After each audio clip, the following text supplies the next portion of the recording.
time to take control of your journey towards chess mastery. Magnus Carlsen introduces Chessable, the definitive solution for studying chess. Move Trainer uses the science of spaced repetition to identify your strengths and eliminate your weaknesses. There's no need to set up a board, remember which page you're on, or keep track of all the moves you miss. Get started now and join our growing community of over 100,000 chess enthusiasts at chessable.com. Chessable, take control of your journey towards chess mastery.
The second round was held at the FIDE World Cup. The strongest participants, led by Norwegian Magnus Carlsen, came to the start for the first time in the tournament. Before the start of the round, FIDE Vice President Mahir Mamedov presented the world champion Magnus Carlsen with the Fair Play Prize, named after the famous Yugoslav Grandmaster Svetozar Gligoric. The award is given for exemplary behavior that contributes to the spirit of fair play in chess. On this day, Magnus Carlsen played black against the Croatian Grandmaster Sasha Martinovic and won on move 34. After the game, the world champion answered some questions from the press.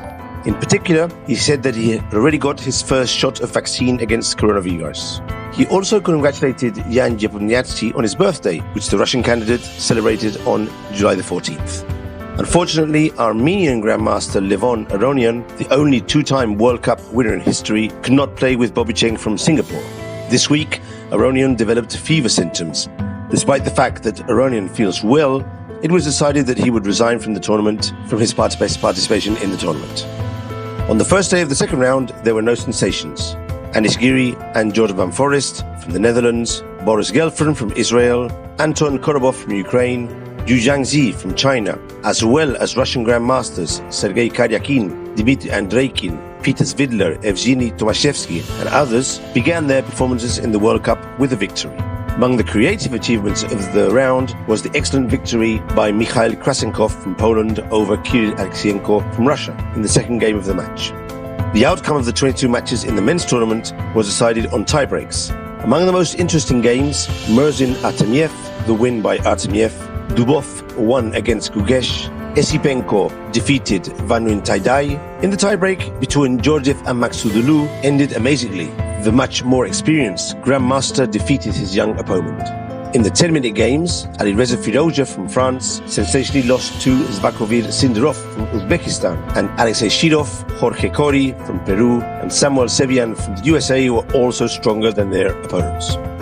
The longest-lasting games were Chepadinov against Svein in the open section and Madnatse against Badelka in the women's group.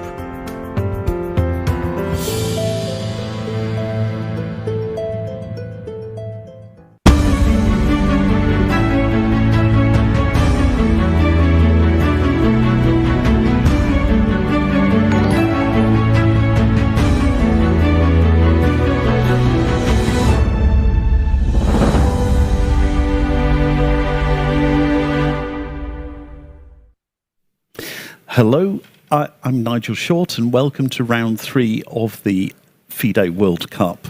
We've got some great lineups today, and there are going to be some tremendous clashes, I'm sure. As you may know, my co-commentator Yevgeny Miroshnichenko unfortunately had to leave yesterday. So let me now introduce you to my new co-commentator. Bonjour. Je m'appelle Almira. That's what I would say, Nigel. What are you doing, Mira? Yeah. I can't get rid of you. Why is that? As they say, anything good inevitably comes to an end, but my involvement with this broadcast goes on. Still goes on, yeah. So apologies for that, to those who are disappointed, but Almira... Well, she was playing a very tough tiebreak yesterday, and it was decided that, today I'm taking over, and then starting from tomorrow... Yes, you will be pensioned off eventually. So, what do we have in front of us? It's all reduced to 32 games only, Nigel. Yes, So, and here we have the world champion, Magnus Carlsen, in an all-Norwegian derby against Ariane Tari. So the eyes of a nation will be glued to this encounter. And it's the English opening. yeah, it has to be said, with field being reduced to 64 players only, we already have, the big clashes, right? Yes. Say on board 32, but as you might know, two players of a similar rating are usually playing, So we have an average of 2690, right? Thereabouts on the bottom board. On the bottom board. So that's quite impressive. So we have some other encounters. Fabiano Caruana, have we seen him? Yet there he is up on the stage against Rinat Jumabayev from Kazakhstan. And I'm very glad to see Fabi playing, because he did have a close encounter with Susanto Megaranto in the previous round, who ultimately tested positive for COVID. And it seems that Fabi is alive and well and has clearly passed his test. So, let's cross our fingers. Let's hope that no player from any country is going to go down. But we have stringent medical protocols here, as I've mentioned before. Very, very regular tests for the players every few days, in fact, before every round. And I'm very glad to see that Fabi is continuing. Talking of COVID, board 3, Bobby Cheng. He's not positive. No. He's not positive. He's fine, yeah. He's absolutely fine, but he had a walkover in the previous round against Levon Aronian, one of the clear ELO favourites.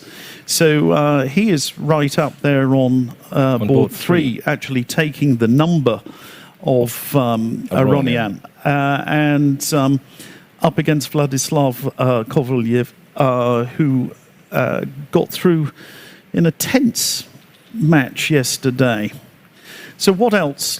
Grabs you? They're nearly all interesting games. Krasenkov with Pragananda. Yes, that's a bit of a clash of the generations. Yeah, Krasenkov, I'm not sure if the oldest, because we still have Kirill Georgiev participating, so perhaps Kirill is from the same year as me, so Krasenkov is the oldest. Yeah, so it's Krasenkov against Pragananda, who possibly is the youngest player. Yeah, here, because Firouzja, we know, was eliminated, and the only suspect for being younger than Pragananda would be Firouzja's opponent. Right. I believe. Yes. Yeah, Yes. Okay, and speaking of Krasenkov, he gets the first platinum crown for his victory against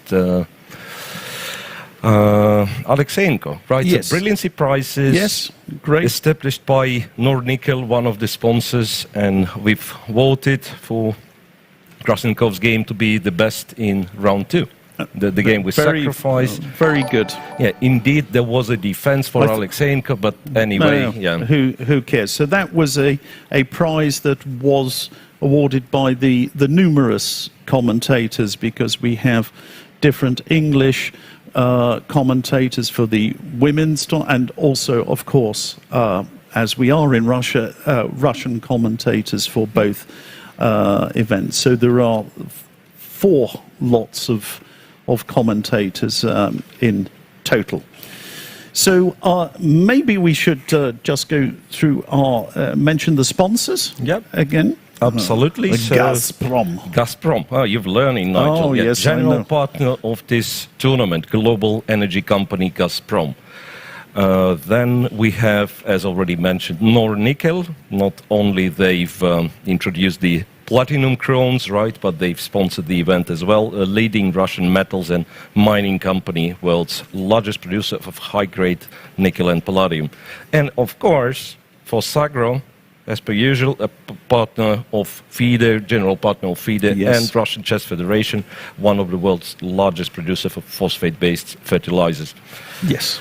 Yeah, so that was it. And one more announcement. I will not bore you to death, but I need to announce one more thing. July 20, which is not today, but it's inevitably coming. It's getting closer and closer, and it's International Chess Day.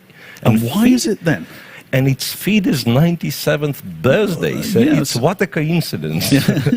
What? So the 97th birthday of FIDE, we're not quite as old as Yuri Averbach, who is the oldest grandmaster in the world, aged 99. Still going strong, I'm glad to say. Yeah. I just thought, yeah, you're right. Never thought of it this way, but Averbach, perhaps one of the few left who can say, yeah, I don't care about your feet. I was born before that. Incredible achievement. Yeah. So, and for this matter, for 20th of July, we have a request that it was started last year. A tradition. It's a tradition, indeed. Let's try to establish a good tradition to teach somebody to play chess on that day. Yes. And you can share your experience on social media using hashtag, a sign of hashtag, and then International Chess Day. Yeah, very logical. I think it's a great idea. If everybody teaches one person the rules, we will double. We will double overnight. So that's a very worthy initiative, and of course, millions of people want to learn how to play chess, especially after the Netflix series, The Queen's Gambit. But not only that. Of course. Because it's a great game. All right, so where shall I start? We have, all the games promising on paper at least. Cheparinov Swidler. I'm sorry, I might be a bit biased here. I should not be. Starting from tomorrow, when I'm leaving the commentary booth, and I'm no longer forced to be... You're allowed to be biased so I will be supporting Peter Swidler. But why is that? Why is that? Because he's Russia's foremost expert on cricket. And that's that. All right. And he's a good friend of mine as well. Not that I can say a lot about this position. Yeah, it's an English, so G3, English 4 knights. And typical, symmetrical something or other. Yeah, it's interesting that you can you can play that, and then one of the moves, I mean, probably not the best move, but Yes. black can do this, right? Yes. G6.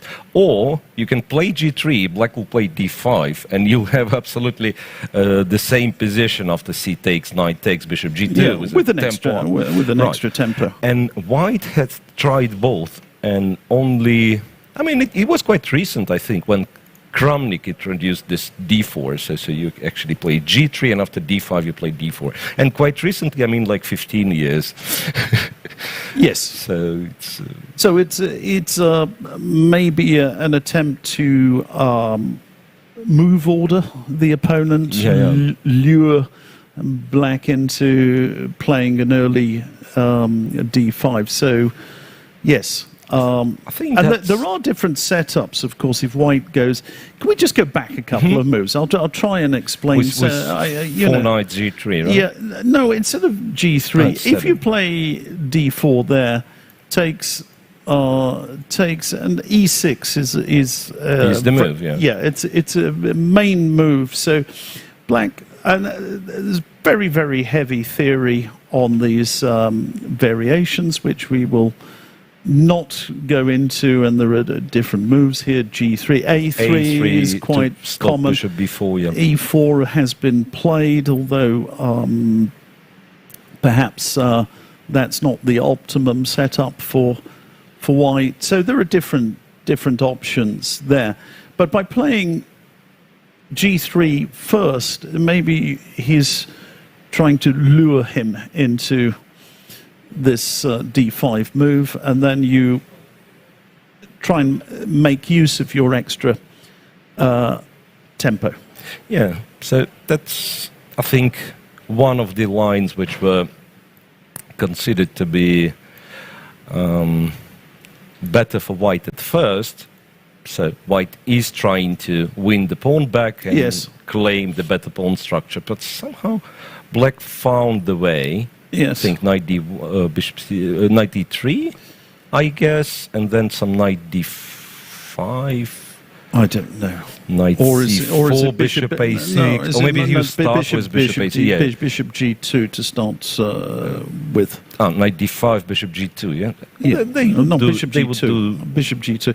Yeah, there is some analysis. I mean, these are sort of Anish Giri type positions, the sort of thing he often enters into, these sort of very delicate strategic fights, and he has a good feel for these type of positions. Talking of Anish Giri, let's have a look at his game. We still, by the way, just talking about, which we weren't, on national representation, we have quite a few players from Uzbekistan, don't we? Still in the business. Still in the business. We've got at least, I think we've got three, which is quite a lot at this stage of proceedings. Obviously, we've got quite a number of Russians. We have a number of Americans as well. And I haven't done a count up of that, but I think Russians are Russians outnumbering by a lot, but then plenty of Americans still in the 5, in the field. 5 Americans. I mean, obviously, quite a few players from India. Yes, India. And also the Indian derby, FIDE against Sathiban. That's one of the games, right? But speaking of Anish, who is playing with black against Noridbek Abdusatorov, Uzbekistan, as you've mentioned, Yes. Bishop F5, Queen B3. Queen B3. I was never, actually, I was playing this line against the Slav, but I was never able to tell the difference between Queen B3 and Queen C2. Well, which is no difference if black captures, of course. It's no difference at all. And there were, or rather, obviously there is difference, right, if black doesn't take, but which is better and what you're trying to avoid with that or the other move. There are some subtleties there. I know with Queen C2, G6 is a move. Yeah, G6 is the move which... and then you try and put a bishop on F5, but it's not necessarily clear that that's advantageous for black. That's one of the peculiarities about these things. So, exchange bishop F5, G3, E6. There, once again, that was all played. E3. Modest move, but to put the queen on E2, rook on D1, and so on. Knight to D7, rook D1, and rook opposite the queen. Yeah, rook opposite the queen, and knight C3. Yes, why not? Is a bit surprising.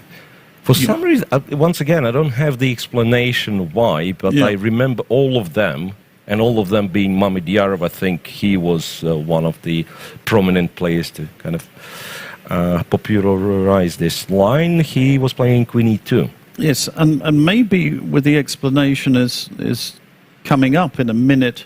Yeah, so knight C3, B5. Because now it's possible that the queen if you move away to B4, right? That's B4.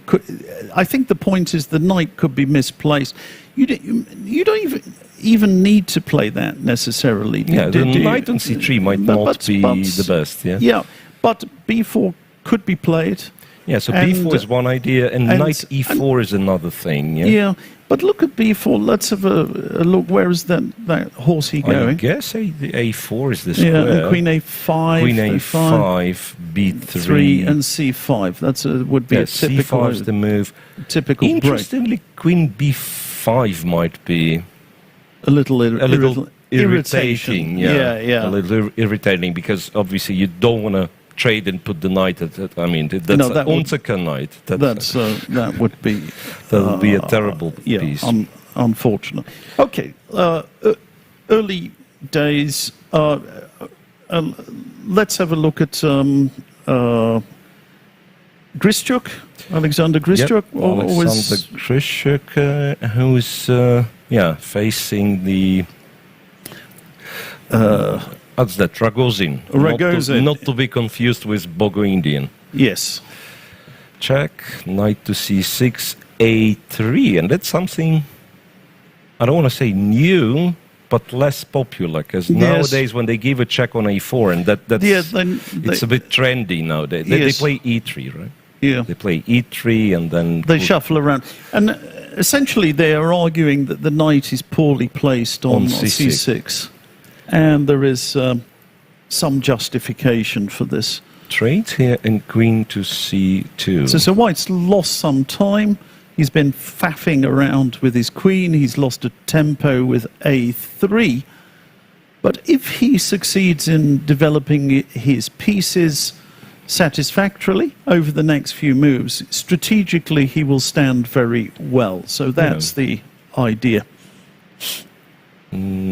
I would argue that the knight on F3 might be misplaced for such structures, such material. Yeah, because quite often you would try to do this, right? If the knight's on G1 and play in spirit of some Nimzo lines, and then later try to play E4. Okay. So next, after Grischuk, Mamedyarov, Martirosyan, Mamedyarov, and something sharp. Something very sharp indeed. Which you do not expect to be this position to be when you see this opening, right? Yes. So knight C6, knight E5, bishop F5, which is okay. Takes bishop F4. And then an interesting choice there with knight H5 and C4. Because I think this would be. I mean, there've been games like no. The bishop has to be on C8 for that. Yeah, it's a different story. How's that? Knight E. Okay. I don't know. Forget. E6. Knight H5. Yeah. Yes. Bishop E3 and C5. And doesn't that? No, it doesn't. Or does it? Lose. Knight D5. Yeah. Let's have a look. Investigate. I suppose it's Let's use our brains for a change. That. takes, queen takes, e6, e4. There's e4, there's also g4. There's g4 is interesting. G4 is interesting. E4. E4 as well. I mean, isn't black busted? Exactly. I mean, this is certainly bad, yes. right? It's just bad, period. Yeah. So, what else? Bishop g4. You can do that because you're escaping. So maybe f3 is the move. F3, right. And this... And you're busted. Even so, right, even so, you take the knight, he takes the bishop. And you resign. And what? Knight g7. And you resign. And you down 2 pawns. I mean, not only... I mean... You resign. What's this line? What's this line? There must be a simple explanation for this, but e6 is the simple answer. Because it's relieving. We're too. So e6, knight f4. I did actually start the day with a cup of coffee. In fact, I had a cup of coffee just before the round, but apparently the caffeine has not kicked in yet. Now that's interesting. It's an exchange sacrifice, but that one's understandable. This at least we know what they're doing, these guys, because an exchange sacrifice, a nice rolling pawn center, right? Yeah, and two bishops combining well. Bishop h3 is regaining the exchange. Looks quite nice. And it was taken so after e6. Yeah, I'm wondering what White's plan is. e6 played. Well, that's exciting, isn't it? Yeah, that's an interesting. It's knight it's f4. Schach, rattle and roll. That's I'm going to make another suggestion. h3 after e6. Yeah, h3. h3. I'm showing my tactical abilities there. And g4, and that one is called double attack. Am I right? That's a double something. Double whammy. Double attack. After h3, what do I do? Let's continue. So we take on d5, we have to. Now c takes d4. Yeah, and you take back. Yeah, probably take back. I play knight f4. But then you take on g7. So now if you take here, it's queen g5, black wins, well, right? yeah, or bishop takes d4. Yeah, okay, queen this is even more matey. Yes. Right, so you have to take on g7. And the point is that king takes g7. If king takes g7, you win the knight, you don't take the bishop because of queen g5 once again. Yeah, but you play queen d4 check. You play queen d4 check. However, Yevgeny, I've got an idea. Rook e8. Does that make sense? Rook e8, threatening e2. Yes. So that the straightforward, if white takes the bishop, you no, check. queen g5. Again queen g5. Yeah. It's again queen g5, black still wins, right? Yes. So rook e8, the bishop is...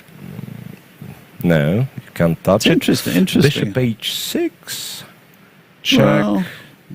King goes, whatever it goes, and you take on g4. Take on g4, brilliant. And it goes on and on, yeah. Yeah. So these are the sort of, these are the sort of tactics that I think Mamedyarov excels in this type of position. Yeah. He's an excellent tactician. So what has happened? Knight f4 has been played. And interestingly, he captures on d4 just immediately, not bothering with knight takes f4. He's trying to gain a tempo. So if knight h5, you just take back. He's gaining a. Do you? Yeah. The take back the knight. You mean? Yeah. Yeah. He's just back the knight. If bishop takes a8, and queen takes. You take here. And now bishop rook d4, rook you d8. win, perhaps. You just rook win. d8, Yeah. I could start with bishop h3 as well. Yes, but yeah, you can. Rook d8 and e3, e5. Simply. Yes. And you can throw in bishop h3, Yeah, bishop h3 at any moment. First, yeah, and that's very winning. So interesting. From our impression is that Shah is doing pretty well. That's our hunch. Right, and his opponent, by choosing this, very solid and almost like on the boring side opening line, he probably was not expecting to be in this dangerous position after 14 moves. Yeah, he's been discombobulated by this surprising maneuver with knight h5 and c5. What are the times on the clock? It's clearly prepared, I think. It's 1 hour 32 for Mamedov. So yes, clearly prepared. Very interesting. Okay.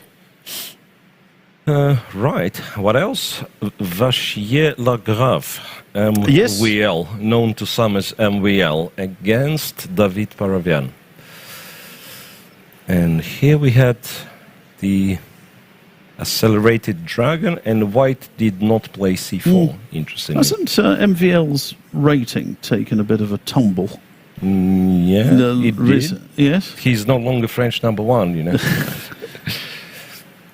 Well, he still is, isn't he? What is Firouzja's rating? I can't remember. I think he was higher. I can't remember. He was higher. No, I mean, just by the numbers of the boards. Firouzja was playing on 6 and MVL on 7, so whatever he was. Yes. So it is somewhat higher, Firouzja's rating. Okay, knight f6, bishop e2. There was some old theory with knight takes c6, right? Pawn takes and e5. And then knight d5. Knight g8, and then they've decided that knight d5 is playable, right? And queen d5, and what they do? Rook b8. I remember some funny moves like rook b4, right? I think bishop a7, rook b4, something I think this is not very promising with the bishop on e3 already. Yes. Mm-hmm. Okay, so and this one is castles d5. Yes, that's an interesting choice. Because bishop e2 is modest, right? Bishop c4 used to be. No, it's all right, and it's one of those things that. This was somehow considered to be equalizing, but it's not absolutely clear. So once again, the fence on the, on the way of this elephant, right? Yes. The bishop. Yeah. Bishop e6. So white is relying on c6 and a7 being a little bit weak. Yes. And it's trying to prove the advantage. Yeah. Once upon a time, this was just considered to be I think a safe equalizer for black, but it's not absolutely clear. So interesting, Nigel. Yeah, now that I'm recalling, like when I was a kid and going to local chess club, and they would tell me that when you play the Sicilian, you want to, to carry out this d5 break, and you're equalizing. Yes. And nowadays I can hardly think of a single variation that you indeed play d5 and equalize, because there is always some problem.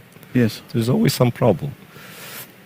Right, so bishop e6, maybe he's trying to do this, right? Okay. Bishop d5. It's an interesting position. I mean, okay, not out of this world sharp, but chances. Yeah. Okay. Well, what else? What else? I mean, every single one can be... there are no... Look, Sindarov and Korea, I think they've both eliminated... No, Sindarov... Wait, was it Sindarov to eliminate Firouzja? Maybe I'm lying to you. Maybe Vachier-Lagrave was higher rated than... Okay. Corey with Sindarov. I just wanted to mention that they both seem to be kind of, I don't know, Corey could have been top seed, 2650, Yes, right? yes. Just looking at ratings, let's say. Yes. Okay, and those guys playing some clever openings, like English opening with some really unusual move orders. Knight h6, b3. b3 is a dangerous, but potentially strategically dangerous move. I tell you, because they can whip it off and they can play f6 here. f6 or... Yeah. Yeah. Yeah, f6. f6. f6, just hide the horsey here. You hide the horsey. Yeah. I think it's called a knight, by the way. I think that's the technical term. Yeah, about that. You're right. But Right. I mean, I always had some problems with that. So Yeah. I mean, first of all, it's called different things in different languages, right. and I've never seen a horseman on this horse. Okay. So I don't know where this Okay. knight comes from. All right. Okay, e4, and then you put it on f7, and you might, in some positions... And then you win. You go in g5. some positions, you might... You just win. You advance your pawns. The knight is well placed on f7 there. It's very well placed there. So, Yeah, so this is the sort of thing that Tigran Vartanovic would be doing, isn't it? Yeah. That he would just whop it off immediately and then start shuffling around. I remember talking to Oleg Romanishin. Have you heard of him? That's your countryman. Yep, I've played a few games with him. Yes, and even I've played a few, few games with... Less surprising, I would say. So Oleg Romanishin were actually one of the finest players in the world in the 1970s, who notched up victories against Petrosyan, Spassky, Tal, and various others. He said he was telling me a story about this type of position that After b3 and takes. He said it was the first time he saw Petrosyan playing bishop takes c3 and then shuffling around, and he was like very, very surprised to see this maneuver. Yeah. And he said Petrosyan's comment was, I mean, this was completely obvious, and that the guy had played strategically ineptly. That was the gist of his comment, expressed in a different way. So that is a question on, because that takes some of the elasticity out of the white pawn structure. He would really have to advance in the center on the king side if he's going to get his pawns going at all. And mainly the... Yeah, like you'd have to play e4, Yes. move the knight, try to play Yes. f4, Yeah, and do it it's like- quickly, because as we've maybe.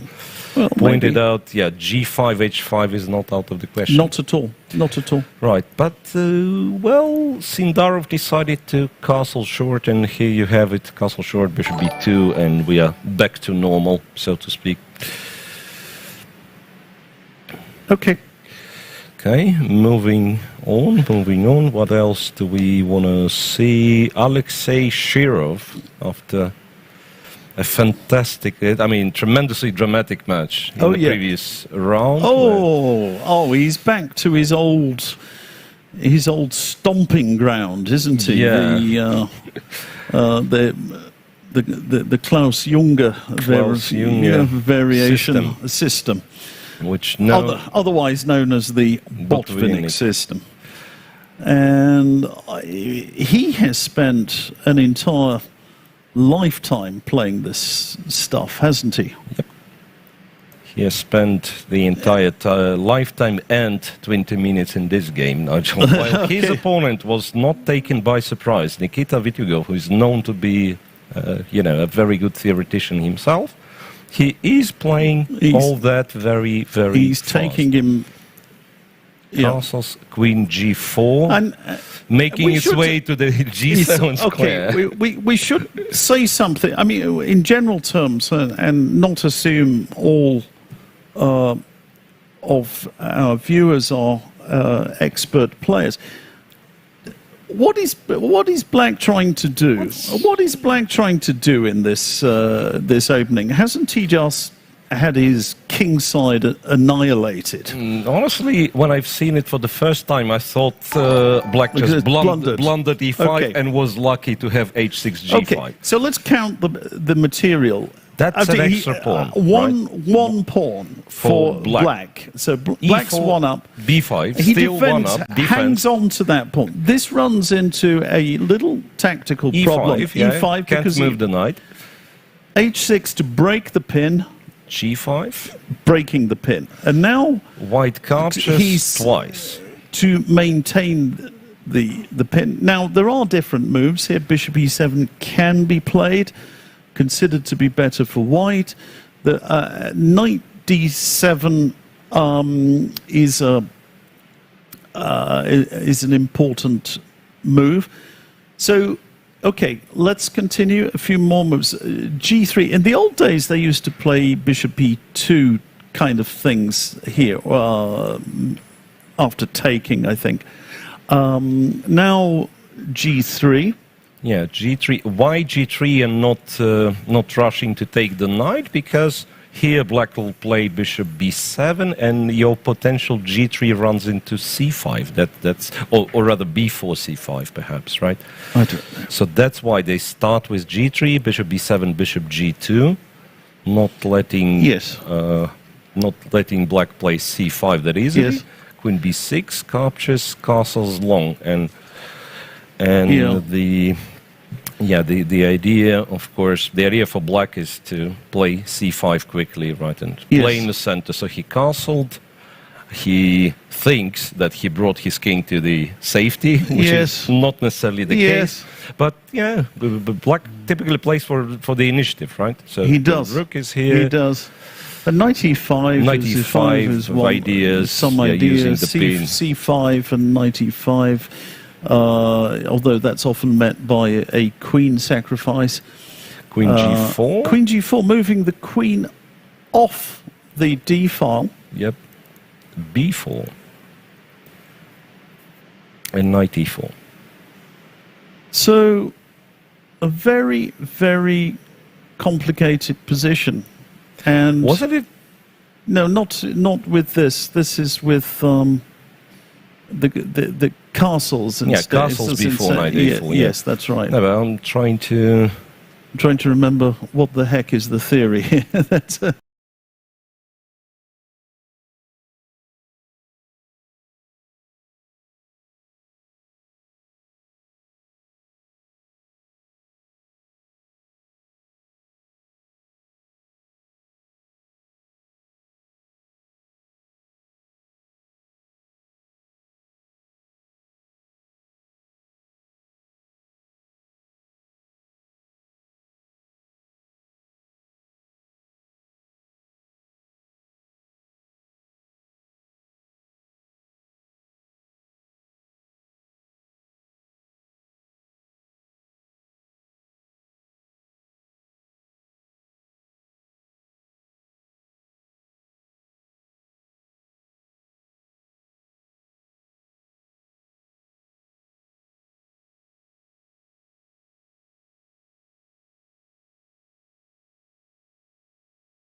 Probably no. I mean bishop. I'm not sure. Wait. No, so if this, maybe some rook b1. Yeah. So what's the difference? No, what's the difference? Why do you? Why are you enticing? Not no sure. idea. Yeah. Okay. So a check and bishop d6, and white plays bishop f4, and the check, and bishop d2, and bishop d6. Understandable. It's understandable. You know, I mean, that was not a thriller, to put it mildly. I think Ivan Cheparinov was just exhausted. And this is a very, very long tournament.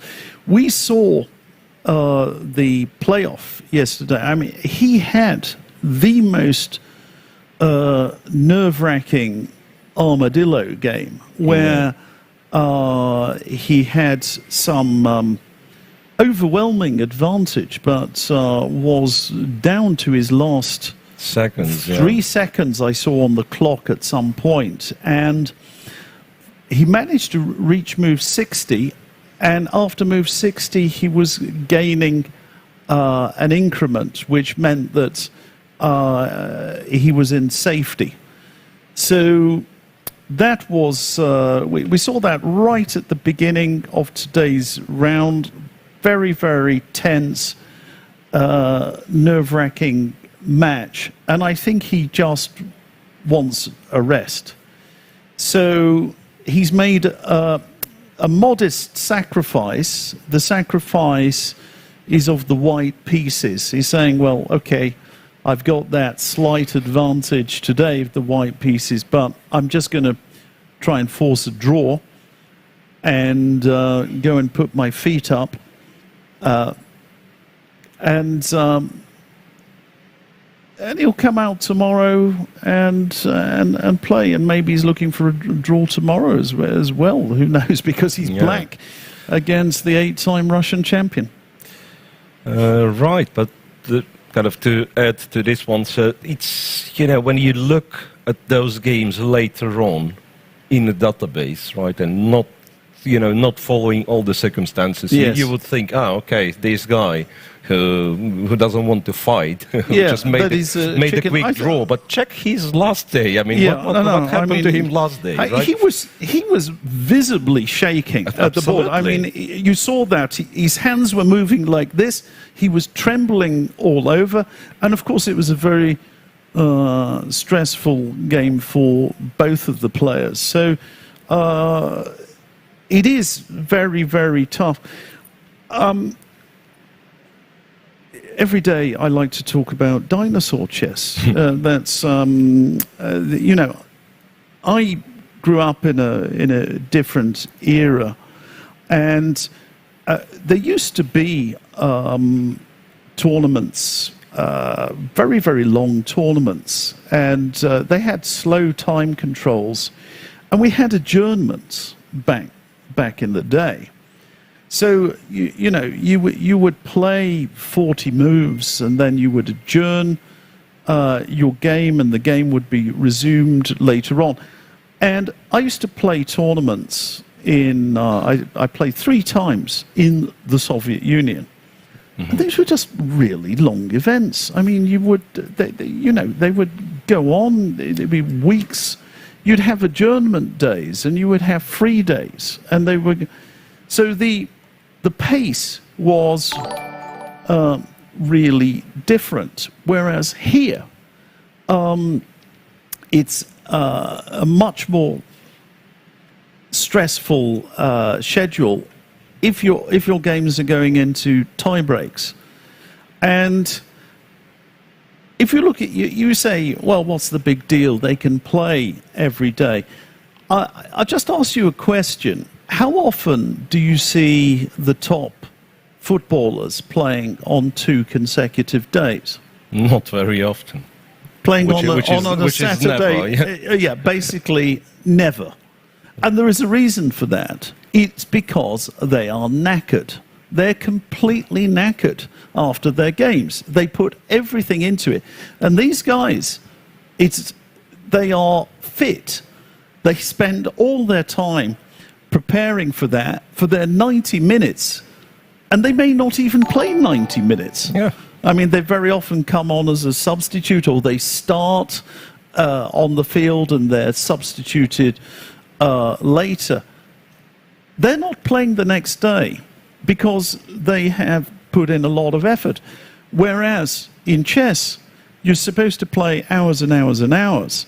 And yesterday, it was tense tie-break after tense tie-break after tense tie-break. Yeah, absolutely. And then, you know, you've got to show up at the office the next day and put in a full day's work. Cheparinov decided to have a day off. Right. Speaking of dinosaurs, Kirill is playing. Yes, I was... So Korobov against Georgiev. Well, Yeah. actually, Anton Korobov, once again, a shout-out to a guy. There are some comments here. Yes, the Flintstones were my neighbours. That's how old I am. So, you know, things are different in the chess world. So nobody really enjoys seeing a fast draw like that, but there are explanations. Right. So this line, Nigel, I think Shahryar Mamediyarov has played it for a few times. This exact position, and Yes. I think that it had. I mean, it was something like Bishop D6, Bishop F4, and some move. Don't quite remember. Knight D7 is 97, I think. much more straightforward. Yeah, I think 97. That's the movie. No, I'm I've got- certain Bishop D6 was played recently. Yeah, right? I've certainly seen this before. I had an idea that this was somehow worked out to a draw. This long forcing line. Yeah. long forcing line.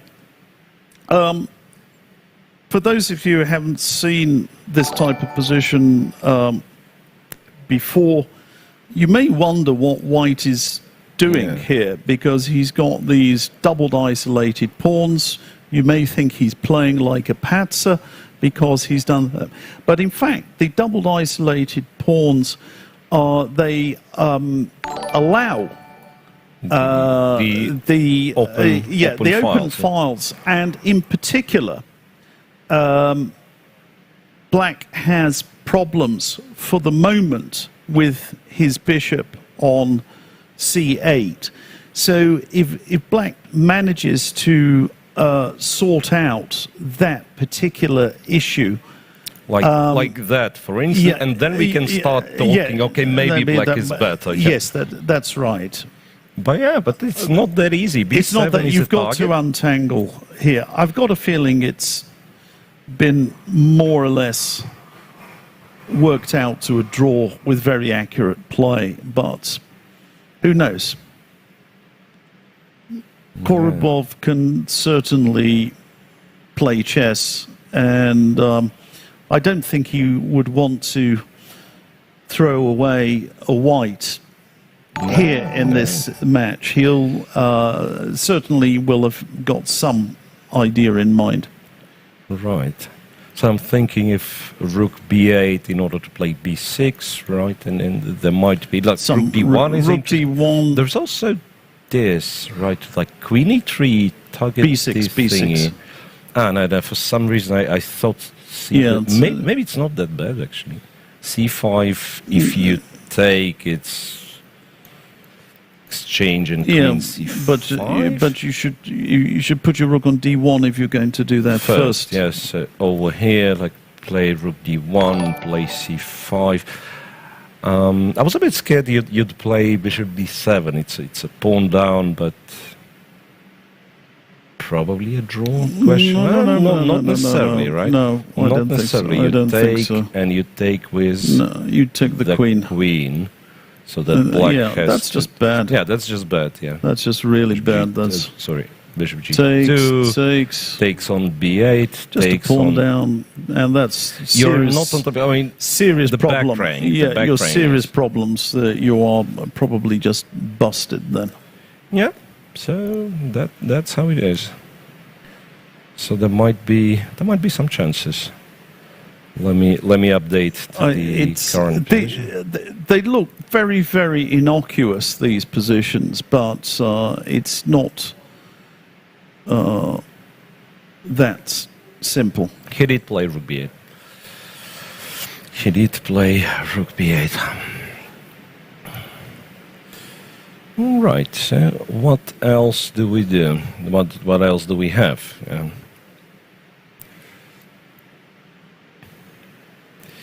Okay. Fedoseev, Gareev, Fedoseev. Oh, wow. So another one. So once again, kind of your theory of Bareev going to Canada, Gareev going to United States. So you see, not only Dreyev, but Fedoseev still in yes. Russia. So Okay. it's probably, it was a nice try. It was a nice try, yeah. Like most of my theories, ultimately unsound.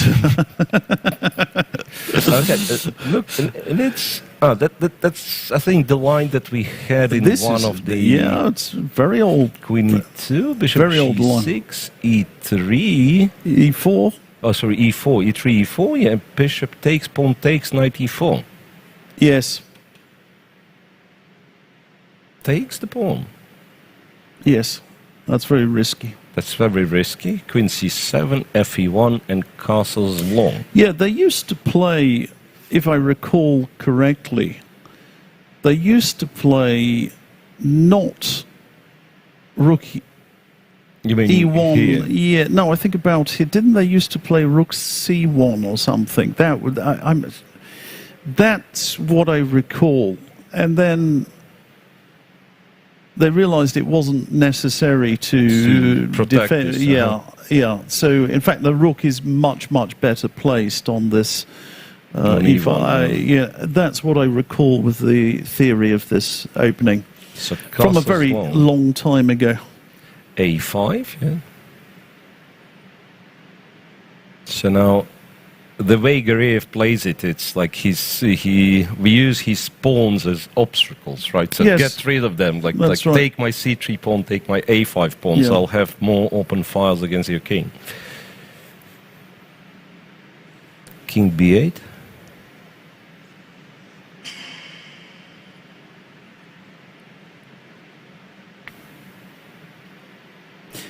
I wouldn't touch this position with a barge pole with black. It's one miserable pawn to be subjected. It looks like Queen b2 or something here. Yeah. And Just scary. What for? White is in no danger, at least for a long time, of losing a pawn down in an endgame. I mean, this is always the idea. The concern, that, yes. you know, you I take your pawn, I trade everything, and I win the endgame. Of course. That's a nice story, yeah. But how about this king getting checkmated? Yes, queen b2. I think his idea is to put the king in the corner and then to play e5, because you more or less don't have that many ideas here. Mm-hmm. I think you've got to play e5 to break out. You put the king in the corner. Yeah, so now maybe he's sorry to interrupt. Yeah, maybe now he's threatening to take. Could this be right? So maybe we play queen b2, and he goes king b8. King a8, and then indeed. That's at some point this one's going to come. Not my cup of tea. Okay, yeah, it does look pretty dangerous for black. Sam Shankland, another American, against Alexander Areshenko from Ukraine. And we mentioned the American. How many Ukrainians do we have in this? Used to be more. Used to be only more. two left. Only two left. It's Korobov and Areshenko. Yes. And yeah, I'm a bit surprised to see e5 from Areshenko, because last time I checked, he was a Naidov player. Okay. Mm-hmm. But that was quite some time ago. if, yeah. Oh, to be great. exact. So the open variation. Yes, right. open Spanish. I like that. In Spanish, DE5, bishop E6. And here, And who were the great players of the Victor, Lvovich? Victor Lvovich Korchnoi. Tarash was playing it, wasn't he? Tarash, but I don't And think they... you know, a lot of other players as well. Jan Timman, Rishi Anand has had it in his repertoire. Artur Yusupov. It has a good pedigree. And did you know that I've played it a few times? You've played it a few times. Yeah. I even have good results with this. Well, So do you approve I kind of took it up in old age. You know, I didn't play it at all for a very long time. I always thought this was imprecise. for black? Yeah. Isn't this? I thought this was advantageous. C3, castles, knight d2, and bishop g4. Yeah, that's a very, very direct. Knight Yeah, e4, could be. queen d5. Yeah. Black can't do He much, takes. right? He takes, bishop c6, takes, f to c1, which is a deep move. It's a very deep move. A, b8, and b4. So his idea is he wants a4, Yeah. and he's saying that Gilbert, the front G pawn, he's not running away. Right. The bishop on h5 once again is a We should be reminded that Gilbert he was Dave, wasn't Dave, he? And then became before he- Eric, and then Fred, and then Gilbert. So 4 captures. he's sorry, been- 3 captures. Changed 4 names. Yeah, he's been changing his name by deed poll. So.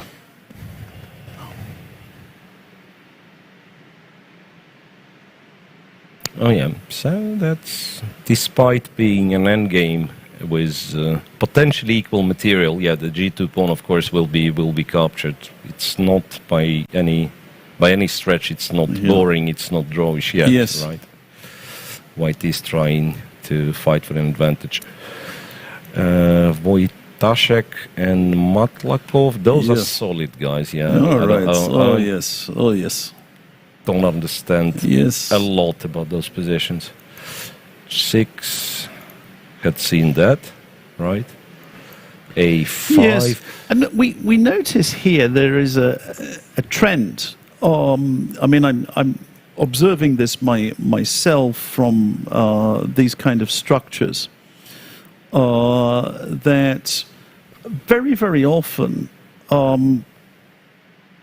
black used to play a5 himself. If I don't know if we could go back that moment. Something. Yeah. Okay, so Like let's you can play. Let's say those type of positions, and in fact sometimes with the knight on b8, and the knight can come round. Right, yeah. So, what we have been seeing here, as I'm a dedicated follower of fashion, is that in general, black has been avoiding this push.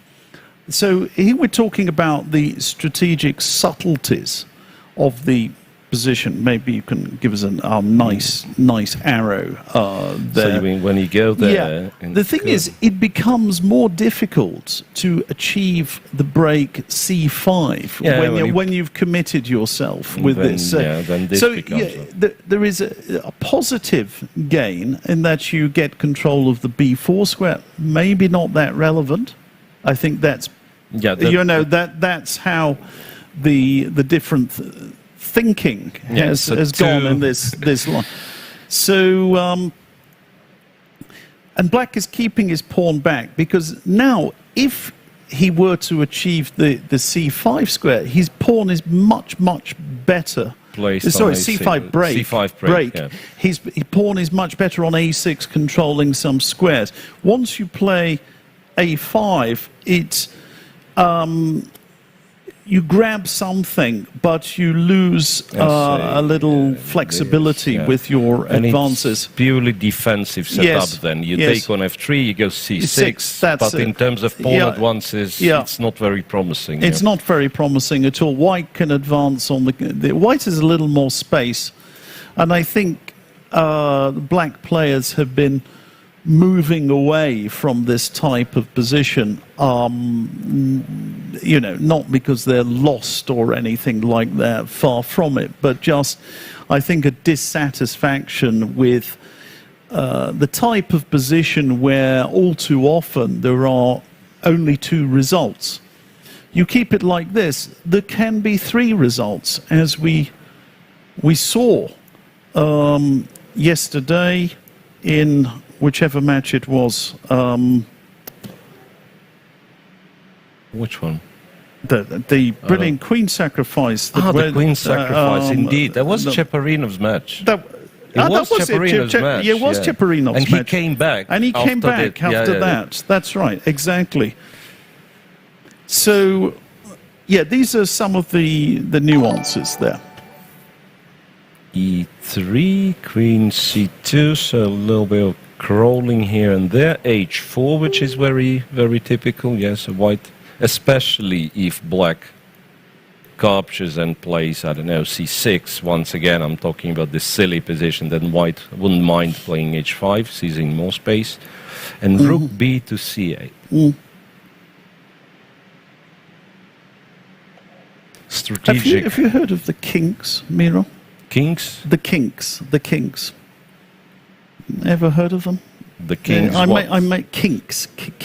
It's I made a reference to a song, dedicated follower of fashion, which you didn't respond. Yeah. I'll let you into a secret, boys and girls, ladies and gentlemen, that Miro very often. He's deadpan. He gets these musical references, and he's just pretending that he doesn't know them. He's sort of Beatles, what? Yeah, who? Beatles. Yeah, Beatles. that was particularly. He's just pretending he's never heard of them. But in fact, he had never heard of David Attenborough, no. Sir David Attenborough. That's an absolutely genuine, absolutely genuine reaction. Yeah. All righty, and let's not forget we have this Magnus Carlsen player on board 1. We somehow, you've just mentioned English opening, and for quite some time it was they stuck after move 3. Yes. And I thought, what's happening? Yeah. So E6 and D5, and that's a very good recipe. If you play the Queen's Gambit, then none of those tricky, ratty English opening moves, orders, they just can't do anything to you. You play E6 and D5. Yeah, but the point is the white D pawn is not committed here. So let's get some more moves. Takes, check, C6. Yes. Takes and C5. So these are different structures altogether. Yeah, interesting. The C6 and C5. Yeah, almost looks like black has lost the tempo. But what else could he? He wants his knight on C6. Very clear. And then this knight is. You may argue this one's misplayed. In fact, the knight often goes back to b8. I know these maneuvers in this line. The knight is not well placed there. So there is a logic to this apparent loss of a tempo. And there's also that, if black plays knight c6... It will be taken in a jiffy. Right, bishop b2, bishop e7, and probably white realizes that he cannot wait for eternity. That is it. That is the issue, that he cannot wait forever. He could play d3 here. That is could play. Yeah. Yeah, so that's a question. Knight D3 D2. and knight d2, for instance, and then let's see what black plays. Yeah, but black may then play knight d5. Knight d5, preparing bishop f6 in some cases, and then then of course knight goes to c6. So you can't sort of tempo the guy indefinitely. At some point, you need to develop your king side, and that's what Magnus has done. Knight c6, and they've both castled.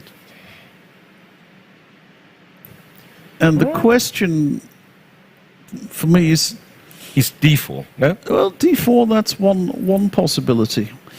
Again, you want to be looking at black's bishop on c8. Yeah. And, you know, were black to develop this bishop effectively, if it somehow would be on b7 here, you would say that basically black has no problems at all. But he has one issue, that the bishop is awkwardly placed. Another plan which maybe he could think about is, you know, if he can get in e5 and then develop the bishop. But for the moment, the knight and the bishop work well together to prevent that. Stopping e5, yeah.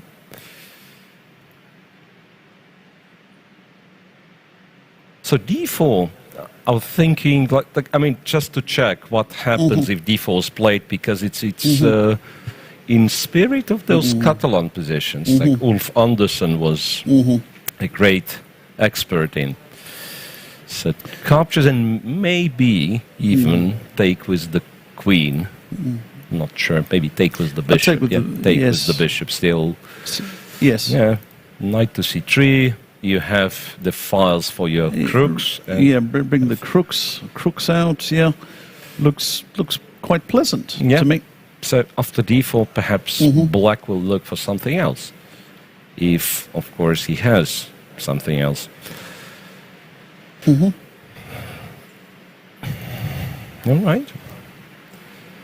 But somebody's saying, would Short know some 60s rock band from Ukraine? Did you have rock bands in the Ukraine in the 1960s? From 1960s, no. That's a bit of a problem. There is I mean, and to be quite honest, I think there was a difference between, you know, British music in terms of worldwide popularity from the 1960s and Ukrainian music. So the answer is no. First of all, 1960s, you wouldn't have Ukrainian music, you'd have Soviet. Of course, and Soviet. The history of so-called Russian rock and roll, and it's not Russia but Russian language, right? So yes, it starts Russophone starts in 1980s. Yes, in fact, yeah. So before that, you would not be allowed. They no, Niet, товарищ, niet.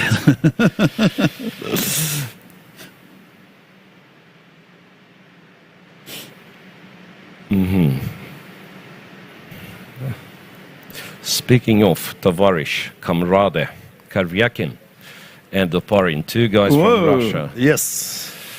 And Grigory Oparin went for the... that's a lovely line. Okay, tell us about it. A5. Yes. And so it was...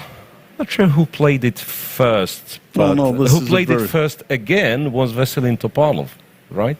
Was it Bishop G2, castles, D takes C4? No, it used to be without castles, right? DC4. Yeah. DC4 was played among others in Kramnik Topalov. Yes, I recall that. Queen C2, Bishop takes D2, and then Kramnik went with strangely looking. Queen C2 taking D2. There was some funny tactic with Queen G5. So the point was, if you go B5 trying to protect it, it's Queen G5 targeting two pawns, right? And the game went C6, A4 in here. Very good. You know your theory here. Excellent. Funny thing is, Nigel, funny thing is, if you check the database Yeah. for this exact position, you'll find a game of Kryshchuk, you'll find Kramnik Topalov all happening pretty much at the same time. Yes. But what you won't find is my game against Kosintseva from Aeroflot Open, because it's not on the database. Right. I've found this queen c2 takes d2 idea. Okay. And possibly, I'm not saying like I found it earlier than Kramnik, but I've played the game like that. You played it earlier than Kramnik. You were the originator of this brilliant idea. I don't know if there is anything brilliant about it. I'm in the company of genius here. Okay, and here, since black has already castled, it's apparently too late to take with the queen, because b5 and queen g5 is not a double attack. That's right. So we are back to this type of positions, which typically are... I mean, it's weird. I'm not really getting what white is trying to do, because he almost always has the compensation, but he can hardly hope to win, because whenever he gets the pawn back, everything just vanishes from the board. Yes. So bishop a6, and yes, they play bishop a6, take with the bishop, and then I mean. So, what is going on here? So, let's try and summarize it in general terms. Sergei Karyakin is one pawn up. Yep. So what is Grigory Oparin's compensation here? Can you explain? I think the weakness of the c6 pawn. Yeah, but if he loses that pawn, it's still only equal material. Is it not? Yeah, it is. So white is trying to say that in ideal world, I'll win both of your weak pawns and I'll keep all mine. And then you'll win with rook and 5 pawns against rook and 4 pawns. Yeah, which is a nice story. Yeah. Black might have something to say about it. He could. Yeah, so I do not expect e4 here, rather e3, if moving the e pawn at all. And then some... Yeah, but if I were black, I would start pushing the A pawn. Yep. There's coming immediately... I mean, first of all, he's controlling the squares, and then... And you take... Yeah. But how about knight e5 here? Is this a good move or not? Instead of e3? Yeah, e3 is very wimpish. That's... no, it's a question. That's a big question. And knight d5, availability of knight d5 very often is the key question. Because e4, you have knight b4. And, I mean, it's very sharp still. Queen c3 is still a move. c3, queen... Yeah, knight takes a5 can be played. But then black is not that unhappy. No, I'm just trying to suggest plausible-looking moves. Yeah, with maybe he doesn't do it. Maybe knight comes to c5. I don't know. Is that, or maybe white? Yeah, like some knight but c5. There is always the problem that you just lose long term. Because you were pawn down. Yeah. Because you were. It's very easy to sacrifice a pawn in the Catalan. I mean, very often that pawn's just hanging there. But then you can repent at leisure for that. So rook d8 and then rook d6. Rook d8 and rook d6. Yeah, that could is be, that how they could do be it? critical. Yeah, that's. You know who we need here? We need Volodya Kramnik. He's always very good in these positions. You would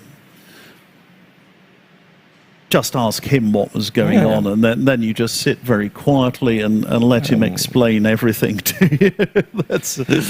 But alas, we've got to blunder our way through on our own. All righty. So what else would you like to? Yeah, maybe somebody mentioned Van Foreest. Van Foreest. Is he still around? Is he still around? I can't even remember. Yep, he is playing against Polish Kasper Piorun. Yeah, not sorry, not that wild. Not that wild. Sorry, we're not going to bother that much with that particular suggestion. I don't think there was anything. Yeah. Right next to that game, we have Praga facing Krasenkov. And what do you think of it? Oh? Nah. Oh dear. I think the excitement got too much for Krasenkov after sacrificing so many things. So he's not sacrificing everything in every game, yeah? Yes. Bishop d7. And so there's an annexation here. Rook a5, bishop g5. Yeah, tries to. But yeah, how, in reality, how bothered black is, Let's continue. Not sure. Yeah. So whip it off. Whip it off. Takes on e8. D5. Takes on 8. Okay. Now what do you want? Rook takes a7. Takes a7 and this, and rook takes b7 and this. Well, you're a pawn down for nothing. G4. Kind of. Yeah. You're a pawn down for nothing. You're suffering. You hate your position. You hate your position. Perhaps. Rook b5, and you lose. Yeah. You lose. I lose. Look, you get that against Anatoly Karpov, you just resign that one, you know. After bishop g5 on move 20, you realize you've lost the pawn. Yeah, Toller, thank you very much. Yeah. Yeah.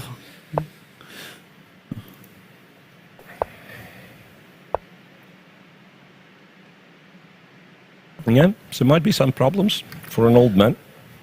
I think there are some problems there. So it's one of those one of those positions where you may be able to. You must take with this the king and go then rook c8. Much That's better. much okay, better. Now you don't have to resign. I agree. And you're not playing Karpov anyway, so that kind of helps. Right.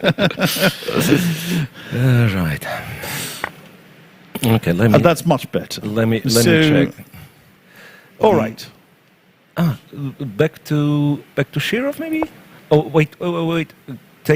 Queen takes on a8. No, I was hoping it was white queen taking on a8. Yeah. So what I have, guys, I have a list of games and last move highlight when I've seen queen takes a8. I was hoping white queen takes black. Although things are becoming a lot more manageable for us here in the commentary room in terms of games, there are still a lot of them, and we're still going to miss something from time to time. Yeah, we are.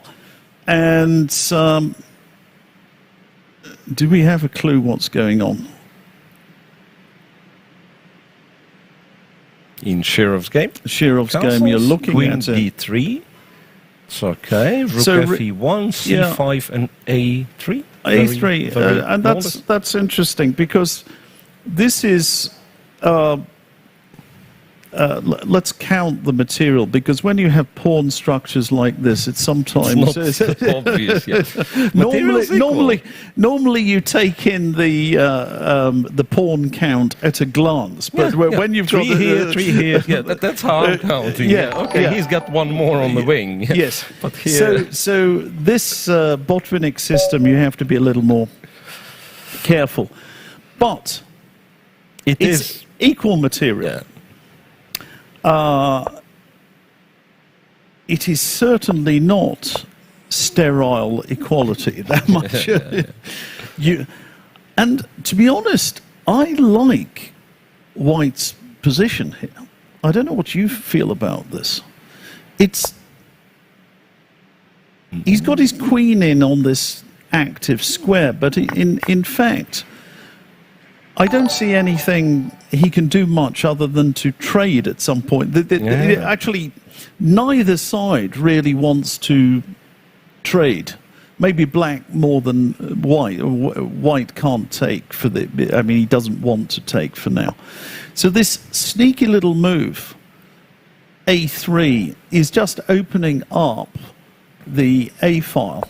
If allowed, and B3 is something you don't want to be doing. Yeah? You don't, because you lose the elasticity of the pawn structure. You can get into big trouble in those type of positions. Bishop D2 and Bishop C3 sometimes, I think, might be a good setup. What do you think? No, yeah, you're not. Just that Bishop E4. Sure, Bishop E4 wins. Wins. It doesn't. Wait, it doesn't. Bishop E4. No. That was a ridiculous suggestion. Sorry.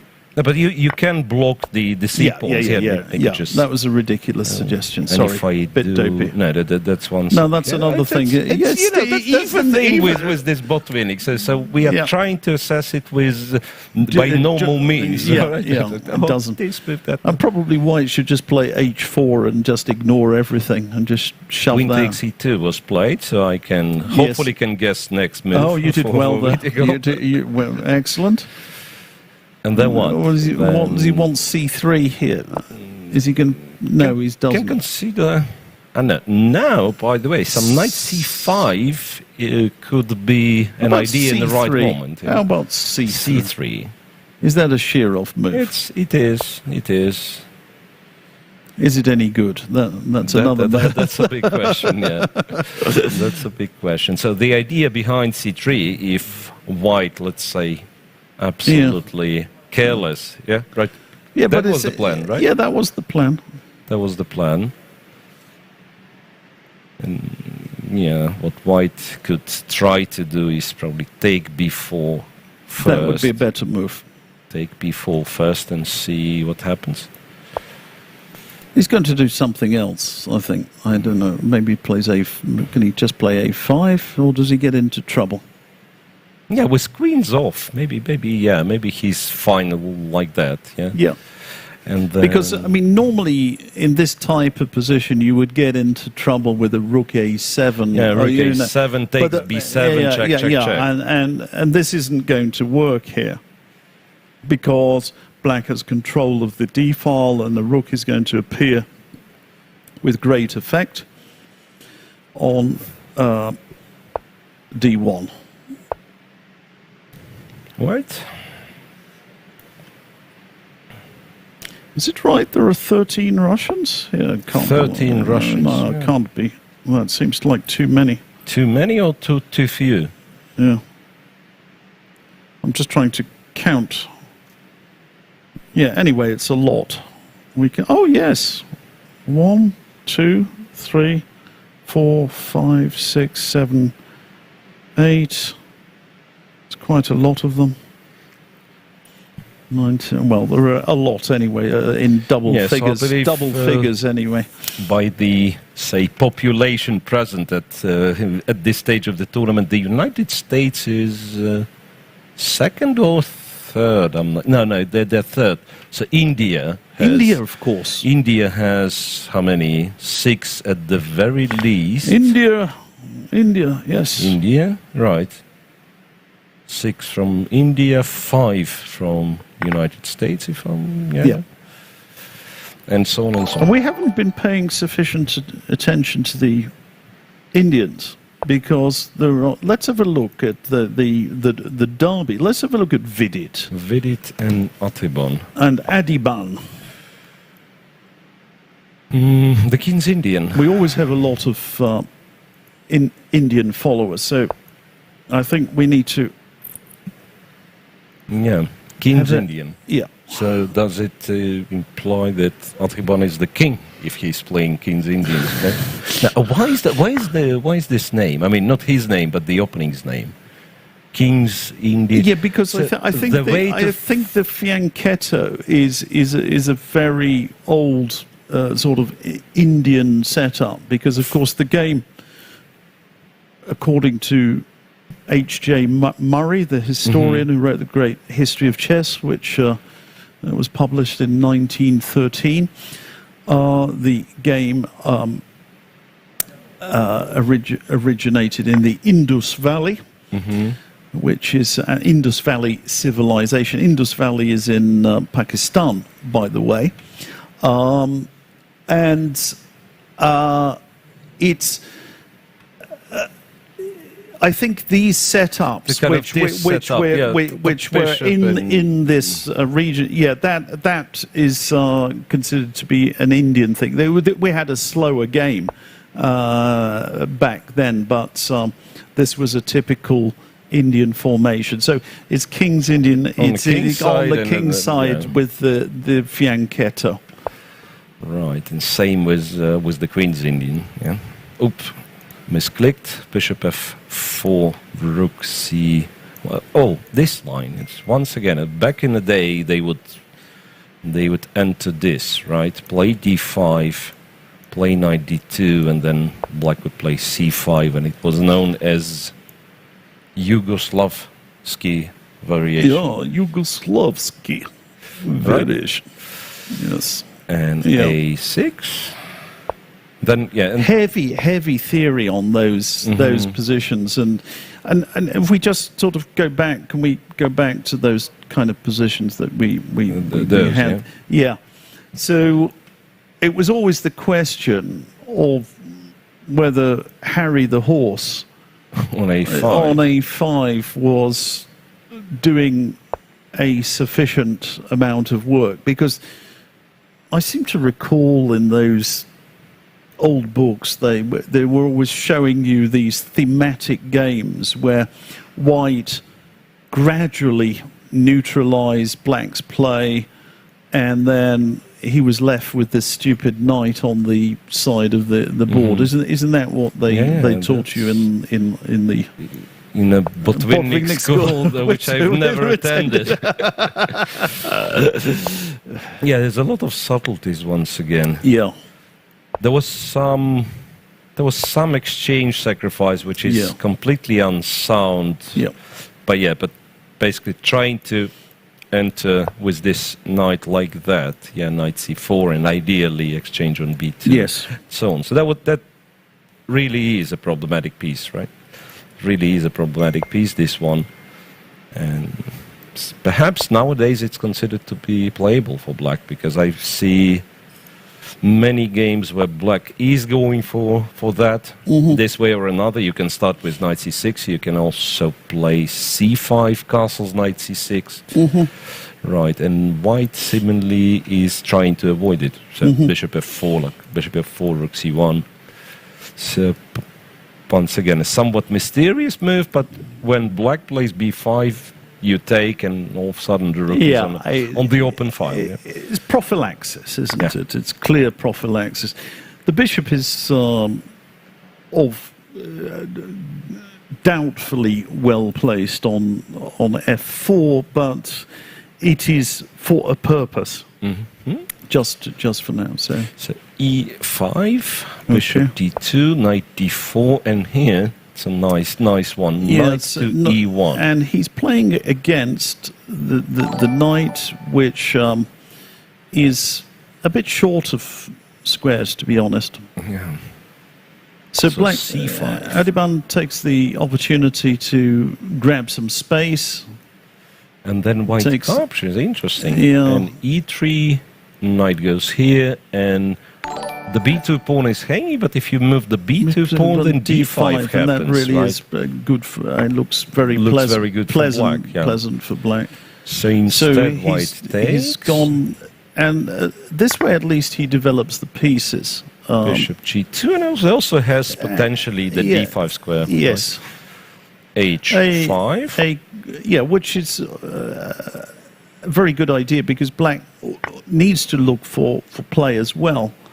And we've got an interesting game there in prospect. Yeah, so white can knight b4, knight to b4, and try and.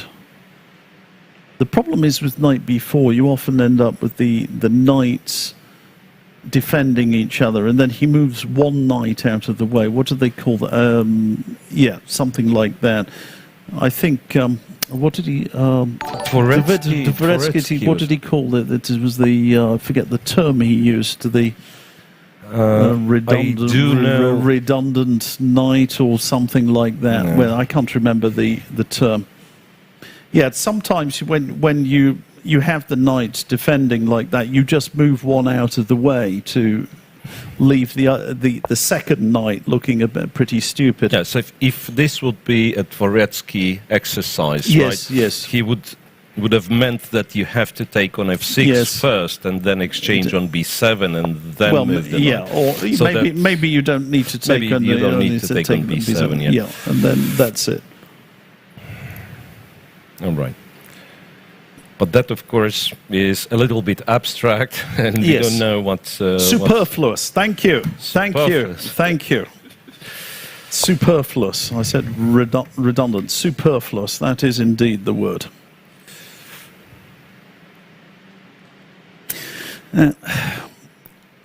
So, by the way, MVL has made a draw. Oh, right. So after all, maybe this position is not that promising, right? Yes. That's exactly this one. Okay. MVL Parafian. Yeah, let's go. Rook to e1, a5, b3.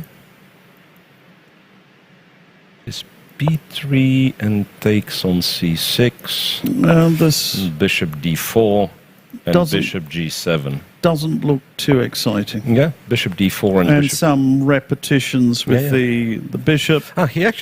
It wasn't as straightforward because bishop g5, bishop f6 as well. And you might think, okay, Well- now it's a better pawn structure, but in reality, I don't think there's a great chance Yeah. of creating a passed pawn and pushing. Yeah, also the black bishop is very well placed on Very either stable side. on the Yeah, sides, it yeah, is. It is.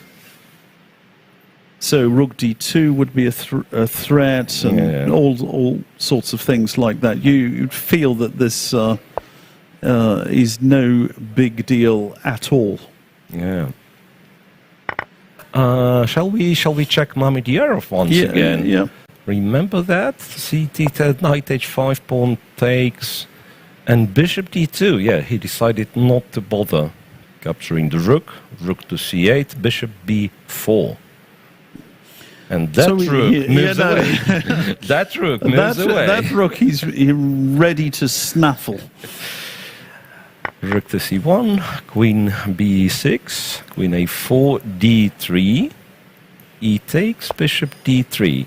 Hits the rook and then planning for bishop d4 possibly. Oh, sorry. What's wrong with bishop takes b2 as well? F to d1. Yeah. Yeah, I'm just saying. Yeah, that. Rook to c1, rook to c1. And no, you can't take on Not c1. so- What's the move? What's the move? Panic. Bishop g6. Bishop g6. Yeah. She kind of repairing the structure. Yes. Right.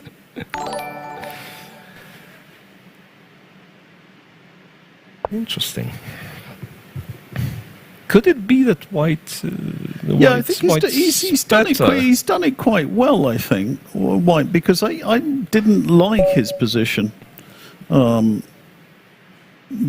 earlier on, but I think he has arranged his forces quite well. I'm not so sure I like d3, to be honest. That's what I started. You to know, think. because if this doesn't bring an immediate reward, you shouldn't be doing it. That's my view. Was thinking of some bishop h6, but maybe white just trades. Maybe white just trades. Tricky. Very complicated. Right, strategically. Next. Here you go. It's a nice looking position, this one.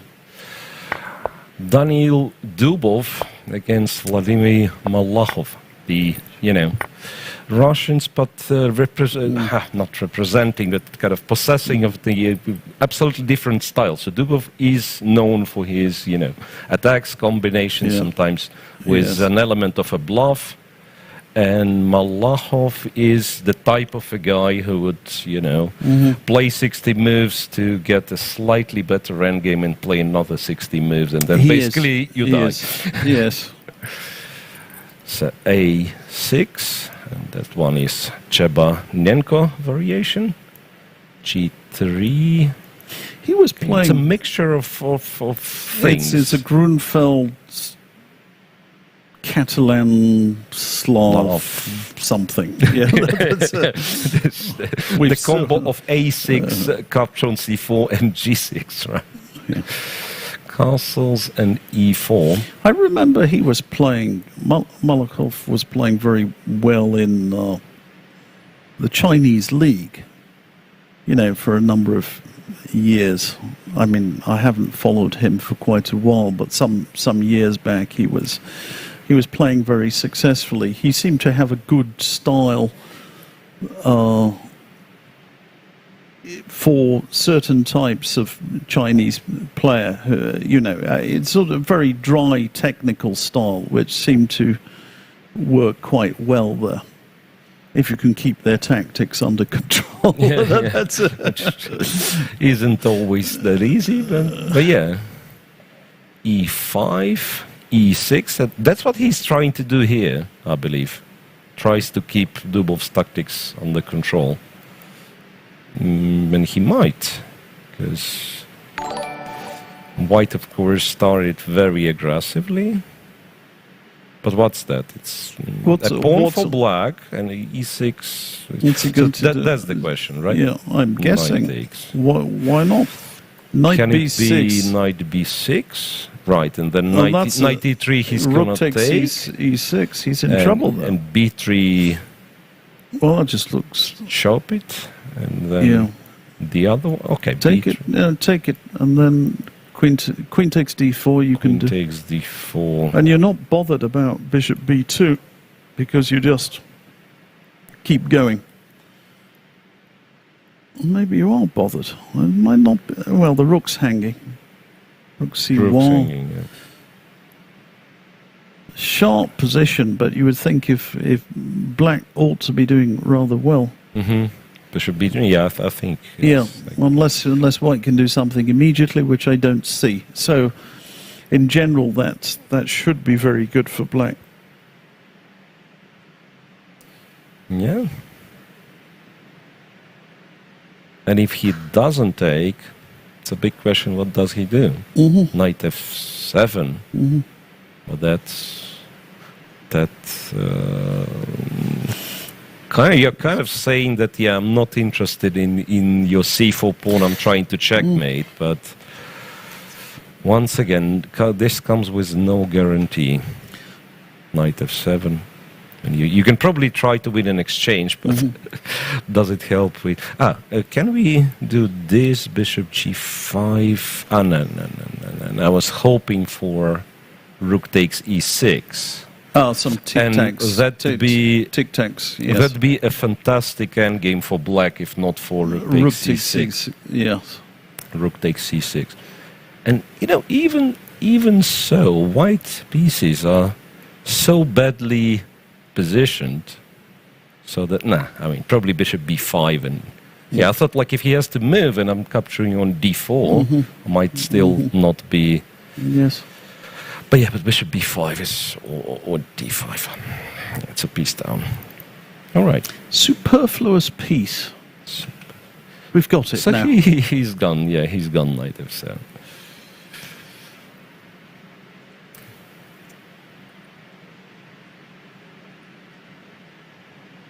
So how is...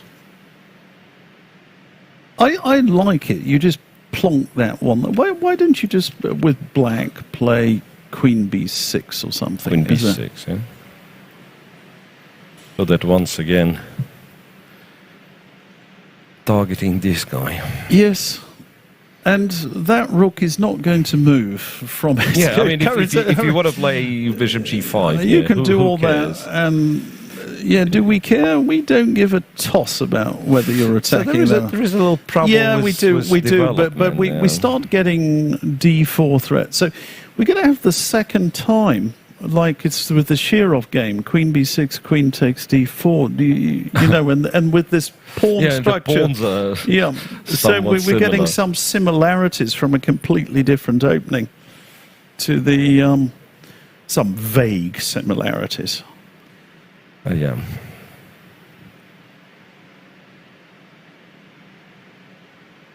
Queen takes d4, and you just continue. Queen takes d4. If you're probably not in a hurry to take. Yeah, you're not in a hurry to take at all. Yeah. It's not going anywhere. Knight e3 looks you like. You want to play knight e3? Oh no! But then rook takes e6 does, or not? That maybe does cause some problems. But because the knight is hanging. Yeah, and it's pinning as well. Knight d. I mean, some nonsense. Knight d8. I like it.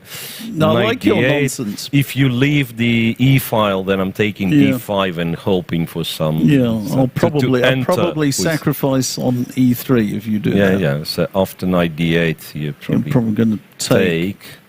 And then pawn takes. Queen takes b2. And knight takes c6. No, I mean, I take here. It's still the madness goes on, right? Yeah. Knight c6, and then you. E6, I mean, you're not forced to take. E6. E6 No, go here. Yeah, it doesn't matter. Doesn't matter. This is all too exciting for us. Yeah. Much too exciting. Shouldn't be allowed. Yeah. No, they're going to have to increase our salary, to get us to analyse this stuff. Queen c8. Okay, Queen c8. So he kind of prefer to keep this under attack as many times as possible. Could it be that, it's counterintuitive, but knight c7 might be a bit of a threat to his pawn. So you don't want to be moving the piece which is kind of already developed. Okay. But who knows? Okay, something we didn't there are lots of games we haven't looked at. Yeah. We haven't looked at, for our Swedish fans. Niels. Jeffrey Jean. Niels. Okay, we looked at it. Oh, we did. That's right. We did. And we passed it by. Yeah, no, I'd forgotten. For the second time, and we are probably a little bit better for white. Yeah, because knight's nice. Yeah, interesting. Yeah, it's like an isolated pawn. Yeah, which supposedly has to be weak in the end games, right? But black's queen side is a little bit. Again, we've got the two knights defending us. There's a person here claiming to have the same name as you, called Miro Reverbi, and he calls this duo correspondence. That's a brilliant name. I'm sure it's going to catch on, Miro, if you call it duo correspondence. Very well done. Superfluous is better. Okay, let's... the point is G3. Yeah, and then you start to get the king in. King on D3, and perhaps if you exchange all the rooks with black, and then the king gets there, and that's one of the reasons why it's somewhat unpleasant for black, right? Because you've limited with the options of trading pieces, basically. I don't know. What's that? Some fresh structure, I want to say. That is Velimir Ivic. Who fell his victim? I remember him beating someone much higher rated. Yes, but I've forgotten. We need yesterday's result. We can't remember anything. We can't remember anything. I think he won in classical chess. But, gosh. We need our results. There's so many games, it's hard to... So that line... Yeah, this is this trendy line, as I mentioned, Queen C2. This was always considered to be really good. And Knight E2, and H5, and castles, and H4, and they just push it? Yeah, that's how they do it. They just claim that that's... And I tell you who's... been playing in this way, Richie Rapport. Richie Rapport. Yeah, the Hungarian player. Very interesting player, by the way. And you normally would not think Caro Khan is his opening, but he plays it in his own way. Yeah.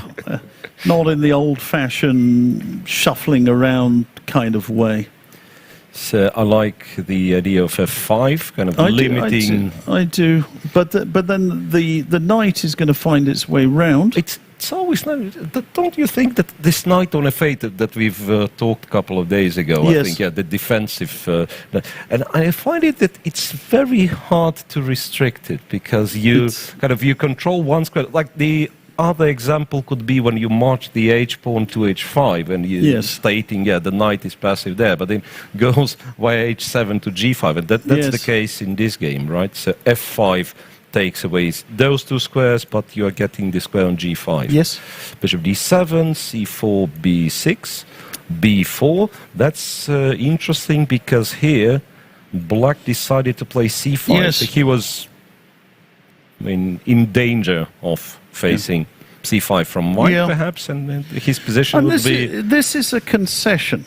This is a real concession. You don't want to be playing c5, but probably have to. Right, because otherwise, because c5 is pretty nasty. So he gets temporary stability by doing this. However, that's there is a looming weakness there on d5. So which white immediately exploits.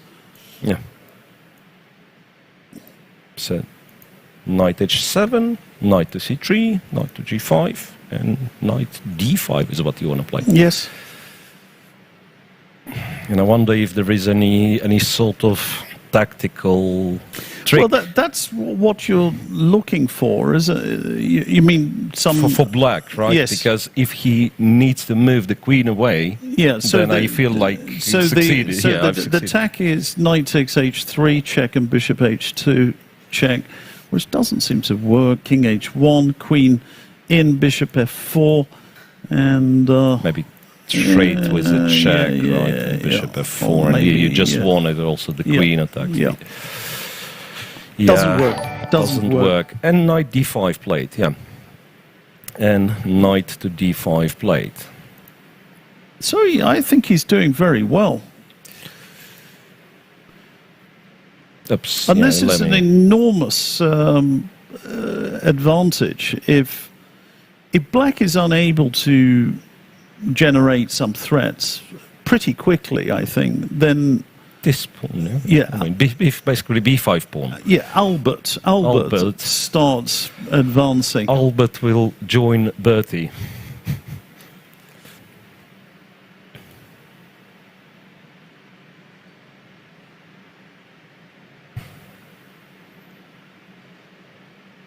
Okay.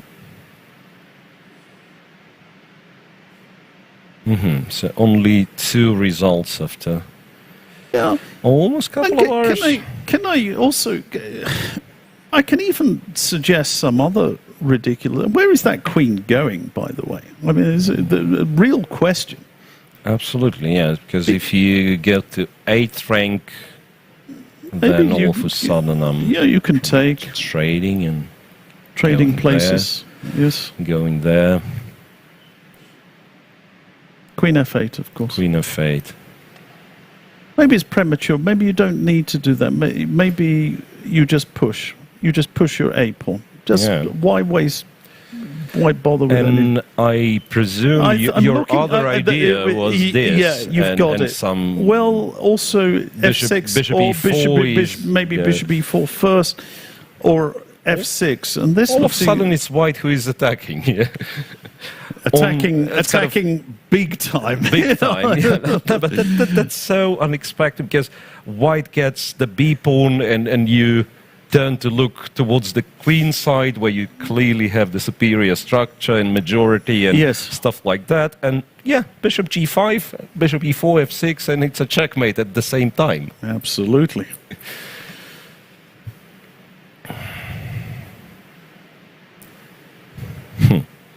f6, by the way, threatens a forced checkmate with bishop h7, take here, rook f7, and That's not a bad idea. Not a bad idea. so looks very, very promising for Velimir Ivic, player from Serbia. And speaking of good ideas, maybe not bad ideas, the best idea of all. How about, so it's been a couple of hours in air. Yes. I think that is a most wonderful moment to take a very, regular break of about 10 minutes or something. And we'll be back for the next 2 hours before the time control. So stay with us, and we'll be back in a few minutes.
Time to take control of your journey towards chess mastery. Magnus Carlsen introduces Chessable, the definitive solution for studying chess. Move Trainer uses the science of spaced repetition to identify your strengths and eliminate your weaknesses. There's no need to set up a board, remember which page you're on, or keep track of all the moves you miss.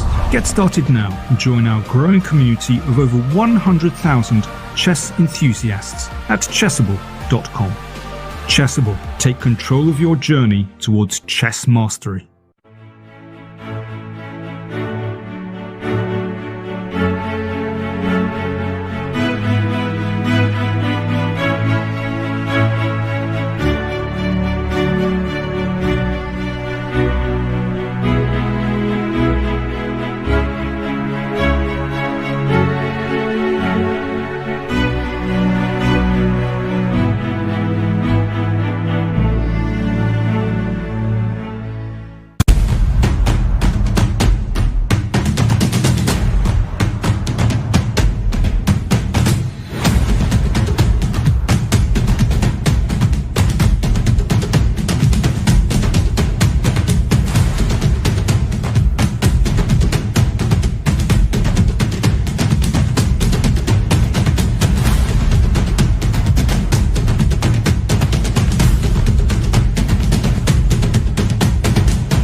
Okay, welcome back. We are just looking right now at a game of Vachidov against Pankratov. I hope we can get our analysis board up and running, and very sharp game, and we see the Uzbek player has sacrificed 2 pawns. Yeah, no less. We could check how this happened. Yes, C5 and DC5 in the opening. Have you seen this? I think that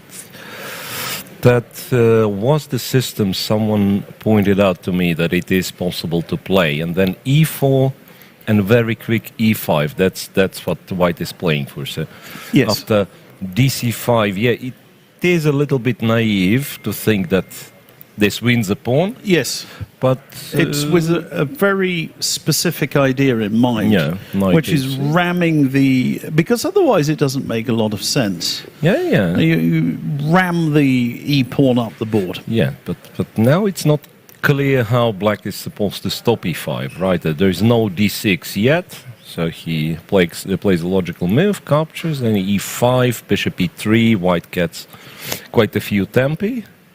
D6, Knight F3, still not possible to take because the queen's hanging. Bishop D7, Bishop to C6, Knight D5. Yes.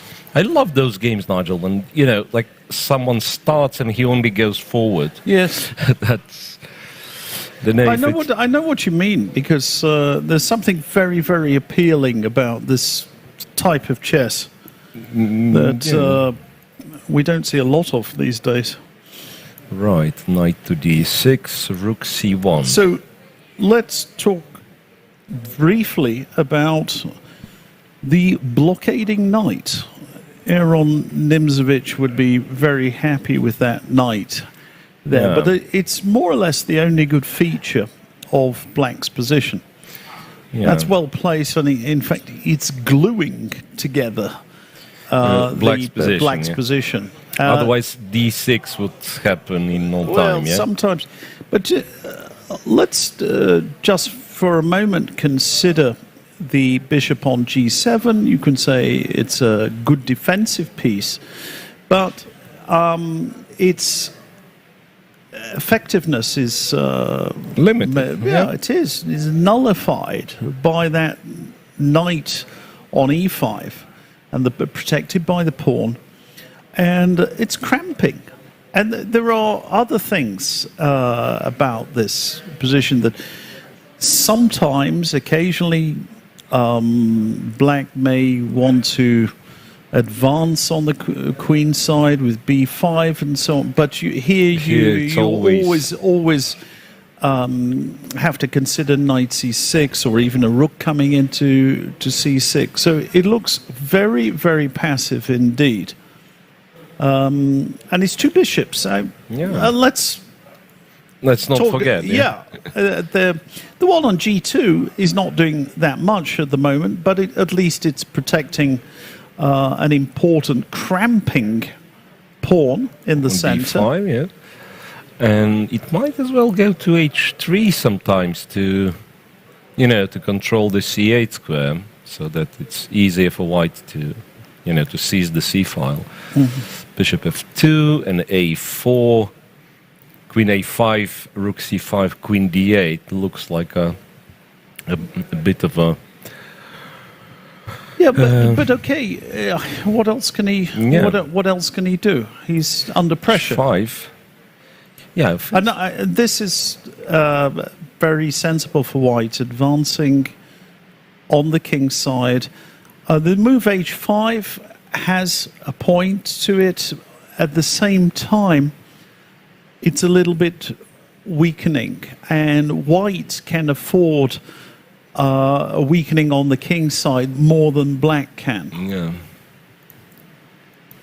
So White basically under cover of this knight on E5 in a way, right? Yes. So he can push G pawn forward and so on. Yeah.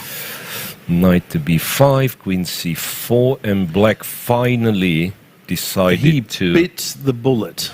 take the pawn, and then what happens is It's d6 a thematic break in the center. and D6. e6. Yeah.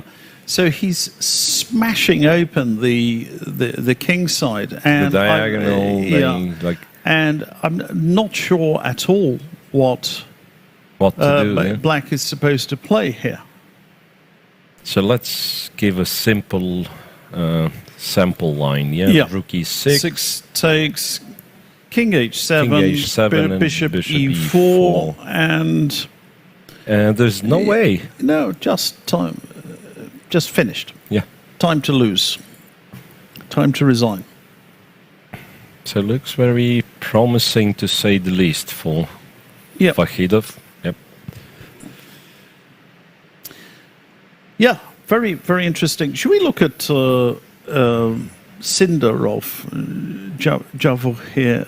Sindarov, who beat Firouzja the other day. Is there anything going on there? No shuffling around. Shuffling around. English opening. Yes, but Black has got the entry points on the A file quite well covered for the time being.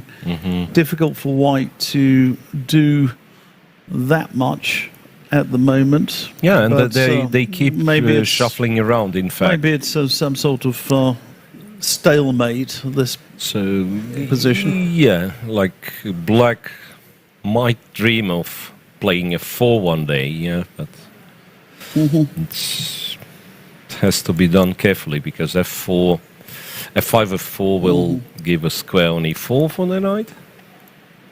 And the last pawn move, which is f5, has happened seven moves ago. Yeah. So do you think it's going to be some 50 move rule, or maybe a 75 move rule, with the arbiters stepping in like they did yesterday and saying, "Come on, guys, give up. I want to go to the pub." Okay. Shall we check Carlsen and Fabi? Because we've mentioned Fabi playing, and I wonder if we ever looked at his position. Okay, so Carlsen against Tari.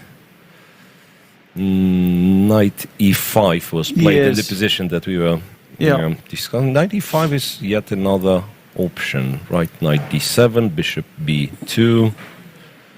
Rook b8, so wants to play b6 or b5 to develop the c8 guy. Yes, it's got things under a b1. Yeah, stopping b6, and he plays b4 himself. Yeah, but doesn't look like a big deal, does it?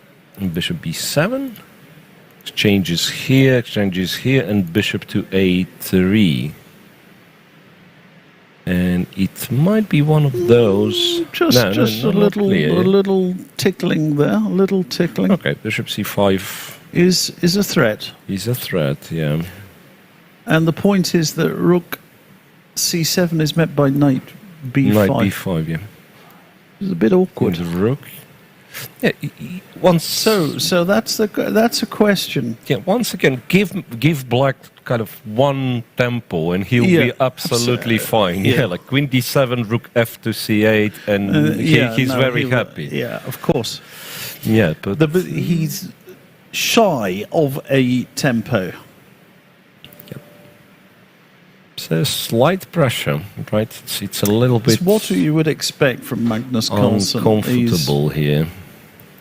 Queen takes d2. Queen takes d2, bishop c5 hits the rook. Yes, right? and there is a threat of knight e4 as well, so that would cost an exchange. Not absolutely clear, by the way. I mean, just... Oh, you mean to take on... I'm sometimes looking at miserable defensive tries. Bishop f8, king f8, and try to get the bishop on c5. Yeah, well, maybe it would, maybe to b5. You can't go there at the moment, so bishop e5 maybe, or f6. Something like that. Not that easy to win. On the other hand, I think Magnus Carlsen would play all day in a position like this. Yeah. And there are only two results. So a bit of bit of pressure. Okay, and Fabiano with black against Jumabayev. That was yet another Catalan. Exchanged here, bishop c5 and c3.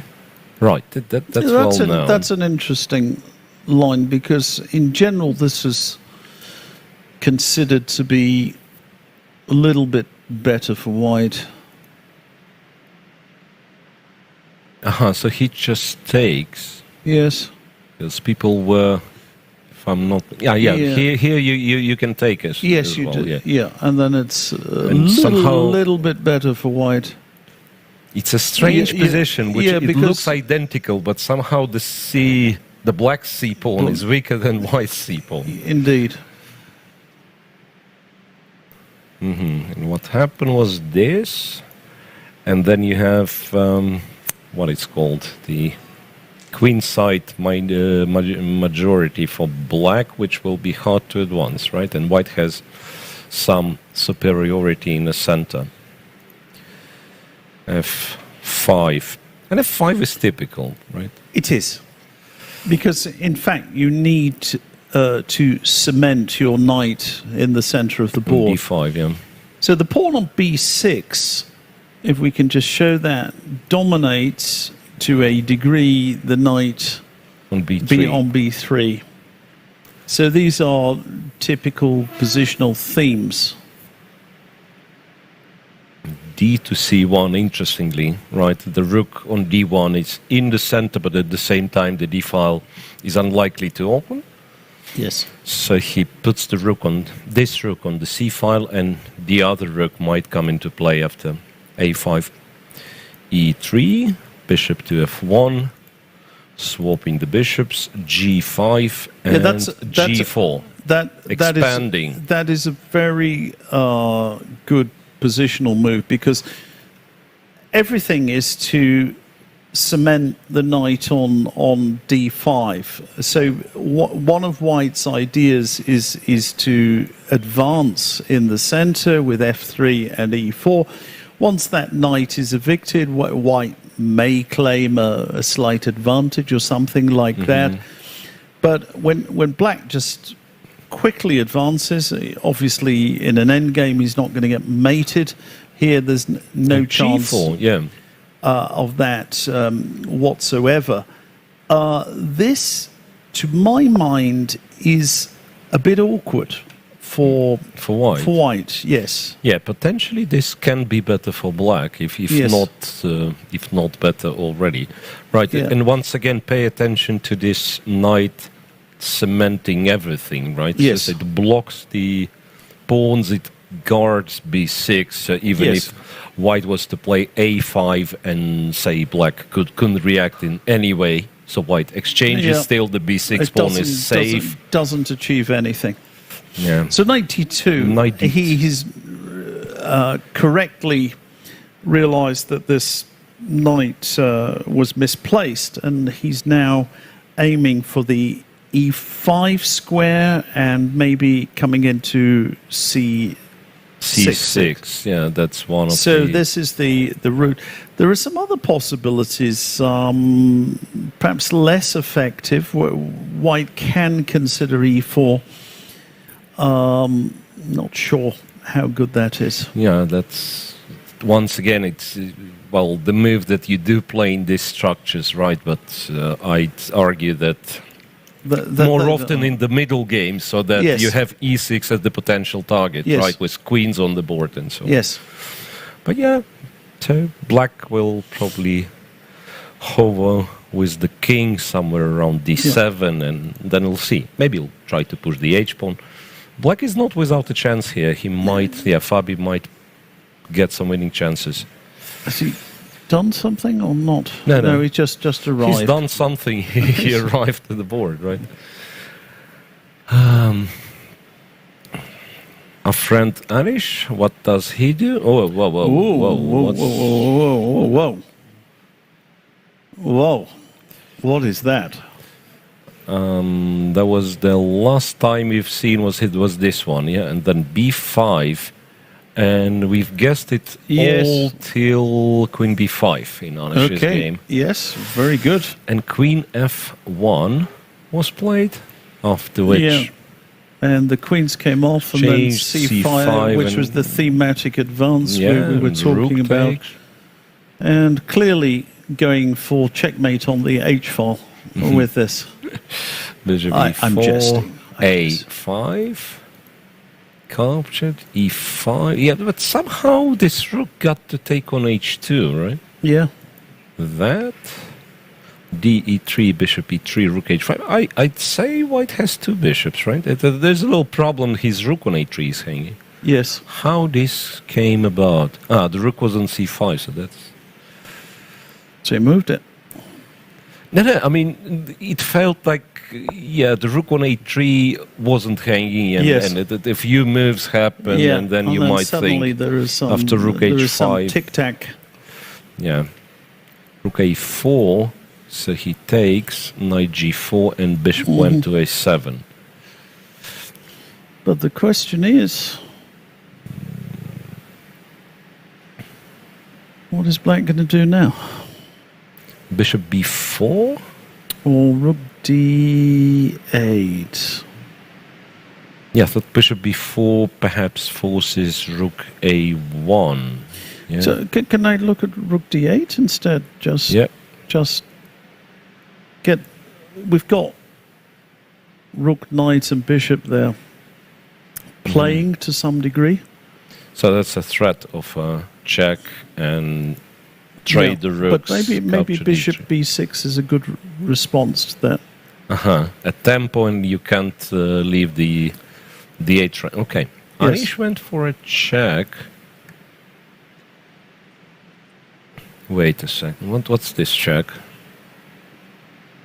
I have no idea. It's a strange check. I mean, maybe just white is better, and it's right. That's as simple as that. Because one gets this feeling. I mean, if you play a check, if you trade your active piece... Well, the thing is, king g1 was an issue as well, wasn't it? That was actually a king threat. g1, and then the rook on h2. It's not the queen on h2. I mean, it's problematic, and some bishop e2, bishop f5. Seriously embarrassed. Right. So maybe that's it. It's... far from being... I mean, they always say rook on the 7th rank. They're normally not talking about that sort of rook on the 7th rank. Yeah. Might tend to be pseudo-active, right? Yeah, he exchanges on d1. Now, if you give white some time to coordinate, he'll be very close to winning. I mean, it's very, very promising for white. It's a stinky position for black. And this is, again, where maybe occasionally we're a bit obsessive. We talk about bishops, the bishop pair. But here it would seem that white has good long-term prospects of... getting to use his piece.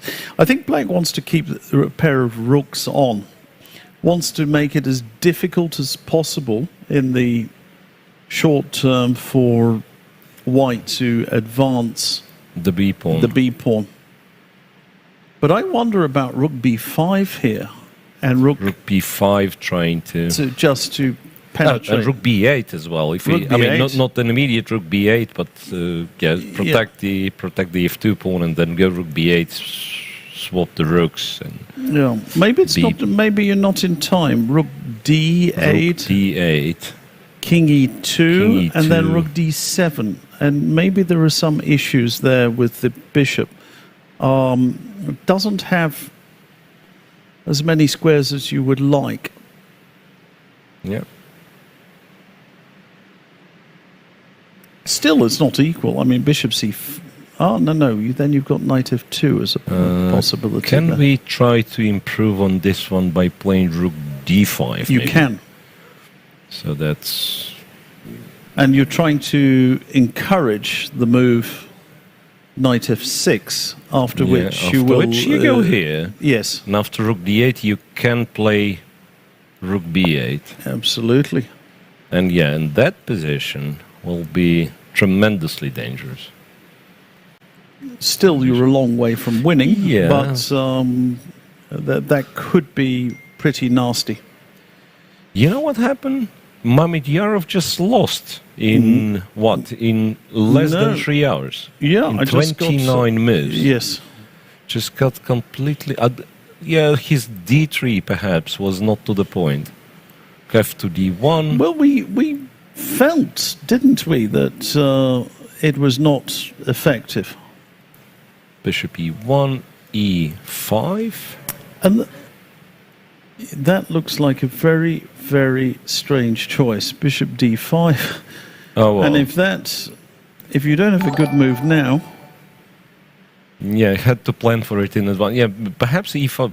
Yeah, I mean, I don't know how good or bad Black's position already is, but... Yes. e5 looks like a blunder.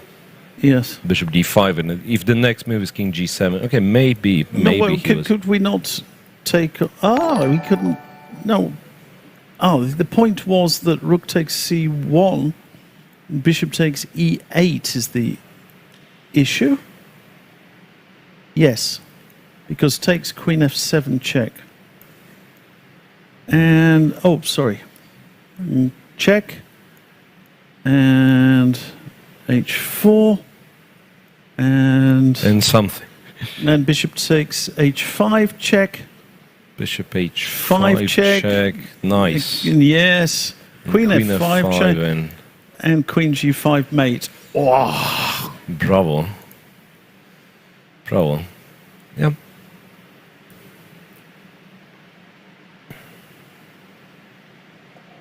Well, so instead he did what? Bishop f7, rook f8. The white trades so that the bishop is not hanging. Bishop h5, two pawns up for rook f8, bishop f3, queen a6, and rook c1. And Mamedyarov just resigned. Yeah. And yeah, you can't call it. I mean, maybe a tiny bit premature, but not really. 2 pawns down. Well, he has a tactical problem because he could queen f6 maybe, but I mean, okay, that's dropping a piece. But okay, let's have a look at it just for my amusement. Rook c7 check, and where do you put your king? King somewhere, and then bishop e4, and then takes. Yeah, takes. That's maybe no bishop. Get this out of the way. And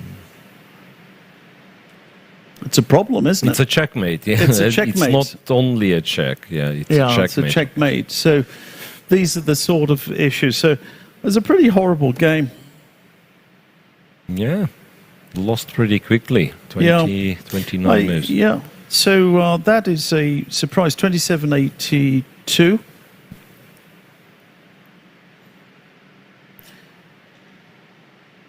There are some players in this tournament I've hardly scored any points against. Shirov is one of them. And Shach is one of those guys. I've played him twice and beaten him very quickly with white and black. So just sometimes stylistically. I mean, he's a brilliant tactician, absolutely great player, but this is an off day. It's like he has those off days that you're thinking, what are you doing? And this is... He will be very disappointed with this because it seemed like a fairly normal position, and he went downhill very, very quickly. And I think players of... I don't know if I can say players of his style, but there are certain types of players who are more susceptible to kind of falling apart when it's not your day. Yes. Because say Tolia Karpov, I mean, you can hardly imagine, even though he was blundering something. In his best days, you can hardly imagine like him falling apart, losing control over the position. Because this was just a fairly normal position, and he just lost the sense of what he was doing. Yeah, so that's aggression, played d3, turned out it was not a good move, lost. Yes. And of course d3 is very, very far from being a fatal error. Yeah. Absolutely fine, I think. But it was a strange decision. I think he miscalculated something. It's often like that. You know, sometimes you wonder what people are doing, and they embark upon something, and sometimes you look afterwards and you think, well, didn't you understand this? And it's often not because of lack of understanding, it's because they miscalculated something in a variation. So they've gone in a committal move, and then they realize, oh God, I botched up there. and then it gives an impression that the guy understands absolutely nothing. And in fact, it's not the case at all. That his original calculation, and I can't read his mind, didn't quite work. Right. Some new... Yeah, somebody said, Shah is awesome. He just had a bad day. He'll be back for sure. Look, he will be back for sure, but when you're playing mini matches, you don't have a long time to get back. Yeah. That's... I've often thought about that. I remember once I played a match many years ago, 20 years ago, in Reykjavik against Hannes Stefansson. And it was a 6-game match. And I started off with half out of 2. And I won the match 4.5, 1.5. Wow. And I was just thinking, I mean, so you look at the final score and you see 4.5, 1.5, and you think, well, that was, one-sided, one-sided, very convincing victory, blah, blah, blah. But I was thinking to myself, what if I'd been playing a mini-match in a tournament like this? You're right. I'm on my way home. Bye-bye. I'm gone, And everyone would be talking about the Stefansson upset, of a higher-rated player. And these sort of matches, you've got to come back immediately. And it's very, very difficult, particularly in classical chess, because we always have to consider there is a large margin of draw in chess. Yeah. It's because of that stupid stalemate rule. And the large... which I have to mention every day. The large margin of draw means that you have to take every single opportunity to come back. So, yeah, he's going to try. He lost with black today. He'll be white tomorrow. But he's on the brink. Yep. Already. Not an easy task for sure. Yeah. Just brought up this Krishuk game, and black, he's playing quite aggressively, which might be might be the right thing to do, right? As we discussed that long term, white might have some some hopes to get strategic advantage. Take advantage of H4. Yes. C4 says, Krishuk doesn't really believe this bishop. He's undermining the knight, the horse. Undermining the horse. Yes. Because we've never seen anybody on top of the horse. Bishop F5. I learned that from a famous grandmaster. Bishop E5, G4, and Bishop F4. Yeah, once again. that's a square for my bishop. It's a So clever, if you clever tactic, isn't it? and this can't really run away. Bishop f4, rook to e8, knight e5, and then pawn takes. Interestingly, h3. I have no idea what the idea is. G takes h3. Yeah. That's what you want to do. Resign, or what? What's the h3? It's weird. Okay, takes. This diagonal is I have no open, idea. but I don't see any idea. I mean, isn't it? I mean, that's a nice cross pin, but it doesn't make any sense. It doesn't right? quite work, I'm afraid. Doesn't make any sense. Isn't this just time to resign? Yeah, h3, gh3. I mean, if you take back some check, followed by f3 or not. I mean, so kind of check on g1 seems enough. Maybe his idea is queen h4. Maybe that's his idea. So h3, g takes, and queen h4. But it's collapsing. But it doesn't I'm trying to go. Sorry? I mean, can take it. A knight. Well, I've got another suggestion. Castle's queenside, is that still legal? Let's try. Yeah, it is. It is. If it's legal, it's a good move. It's about time to give up. Yeah. It's that bad. It really is that bad. We're not exaggerating. Yeah, but actually capturing this one, I don't think it's it's worse, because what does black do? I mean, I don't think you can. Okay, queen takes. Yeah, maybe.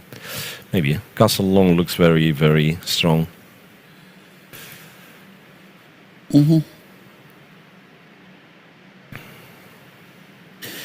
Oh well.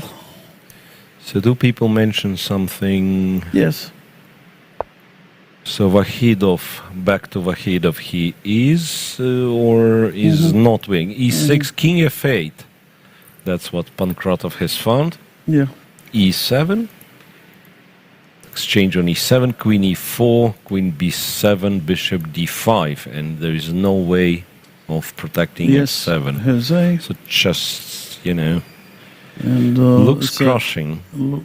Well, maybe he can avoid immediate calamity. Queen g6. I mean, that's queen g6, not. Yeah. Queen d2. It's okay. That's what I'm suggesting. Queen takes h5 check, and then you go queen h6. Queen h6, and you lose. Go down slowly. Yeah. You go down slow. It's a blues song, isn't it? Going down slow. Yep. Hari Krishna. Wait a second. Hari Krishna, is he? I mean, he's playing. He's up a pawn, and I don't know if it's enough. He's up a pawn. Yes. Hari. No, he's doing very well, and that's a very nice move. 3 to c4, right? Yes. If rook c3 is not a problem. The very least you can take. We take and it. Give a check. Oh, right, that's and nasty. And still go. Maybe this time to b5 actually, right? Or just wait. Yeah, you could go to b5. You start. Well, then rook e8. Maybe. Oh, yes. Rook e8, and you're just about in time. Knight e5. And this diagonal is not long enough. Yeah, bishop b2 actually leads to. Yeah, the bishop's almost trapped. Wonderful. If this it's great goes stuff. Away. Yeah. Hari. He's very good in those technical positions, right? I mean, he must be good at chess with 27 plus rating for quite a while. Yeah. But, the games of Hari Krishna, I remember those are typically some long grinds. Oh, yes. Yeah. Yeah. Very good point. I mean, what's that? Why is it in progress still? Whenever I see rook endings and a lot of weak pawns, I tend to think, that's a draw in some way. That's Sevian versus Duda. 2 Indian players again. Vidit and Atiban. Do you spend a lot of time on the social media? Huh? Social media, Evgeny? No, not really. Not really. Not really. Yes, you're not quite wise not to bother too much with that. And why was this question asked? Because I was just very curious because this is the phenomenon of. There's a chap here complains about the commentary every single day, and of all the websites, he always comes back to this one. He can watch the commentary on plenty of other places, but somehow one or two people like to complain, and they're always back.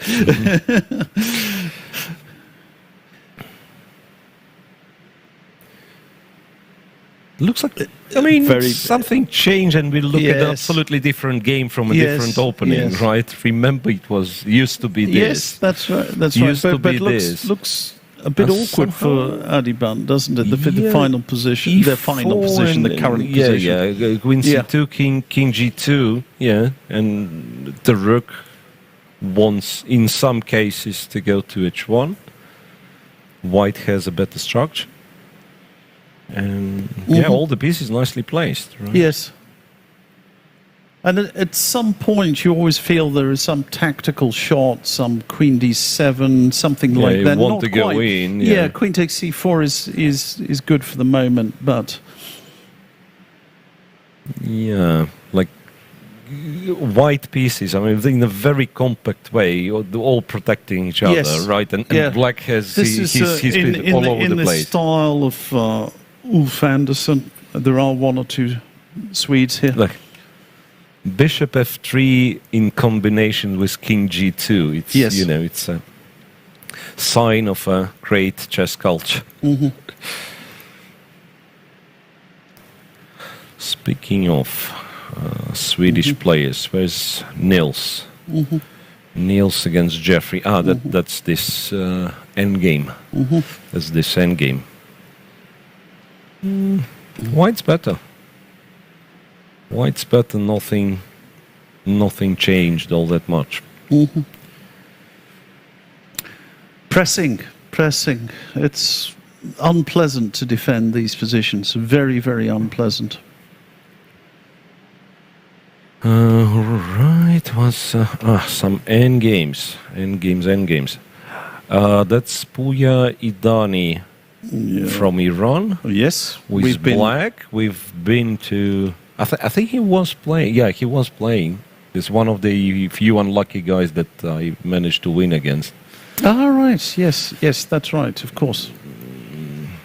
And maybe Tomaszewski will explain in great detail why Bishop E7 is considered to be not the best. Okay, let's have a look at. We've been in Klaus Junge system. The Klaus Junge system. So Bishop to E7, unlike Shirov's Knight D7, which was played in Shirov's game. It's not Shirov's move. It's Junge or Botvinnik move.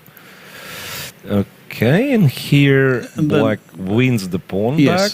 And they normally go G3 here. G3, Bishop G2. Yeah, and then there's Bishop B7 and Knight A6, as I recall. And I do remember, wasn't it Basil Smyslov? You know him. He was a good player, very fine player. Was playing like this, I think. And interestingly, Knight B5, which looks like, you just take a pawn. You castle, don't you? Yeah, I think you castle long, Yeah. And the threat of Knight takes, so you, in case of this check, you go to C7, the steed might not come back.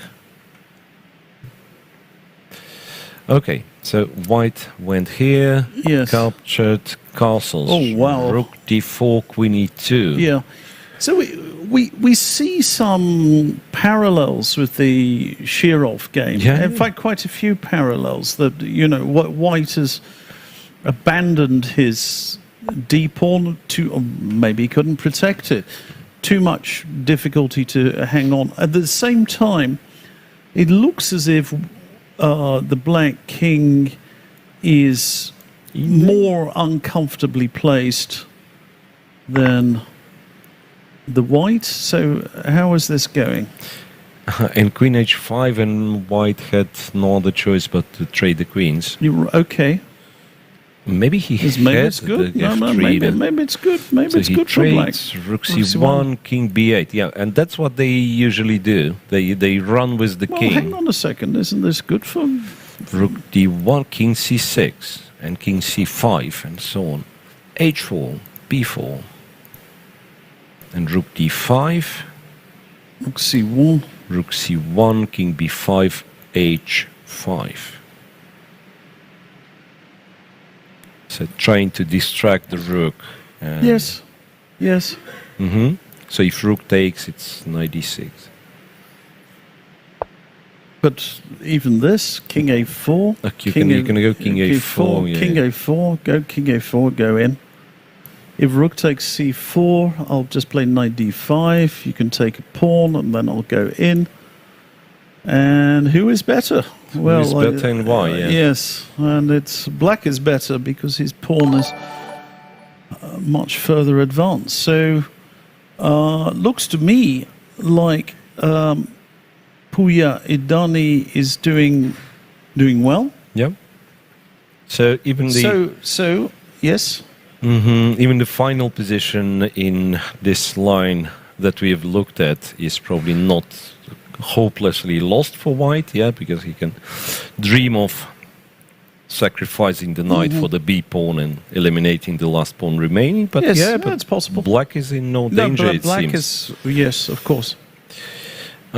This game, please. That one. Oh, the Dubov game. Wow. Knight e3 was the next move. Yeah, it's just very complicated. Captures on e6, knight g5. Yes, but now what did he do? Kind of same idea as I was trying Yes. to achieve, yeah, but with less mad. I mean, not going knight d8 at least. Yes. c3 Yes. and rook e3. You were absolutely right. Sacrificing an exchange. Okay.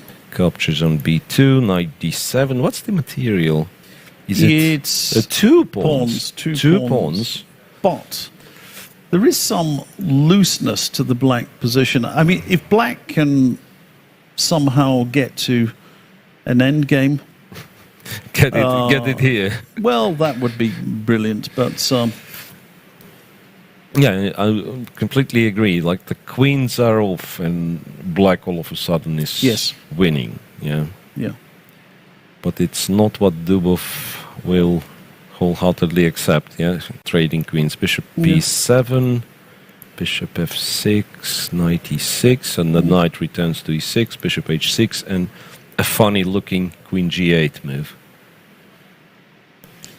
There is a point to that because you're giving you keeping this c8 square for the bishop, The bishop, or who which knows, is not maybe the rook. and maybe yes, indeed, you might want to put the rook somewhere, but it looks as if white is doing well Yeah, at least for because now. Yeah. although I'm not sure how you crash through, very hard to say, but. There is some sort of scaffold. That looks like a sensible move, controlling the... Maybe that's the answer. So, Yeah. Queen G8, maybe okay. he was thinking no, of for G5, sure, Queen G6. Sure, H4 is a logical nice move anyway. touch, yeah. But there is a question of how black is to arrange his forces, and that's not at all obvious. Yeah. No knight c3, because it's always rook c3, right? And if not the knight on b6, then bishop on b7 is hanging. Yeah.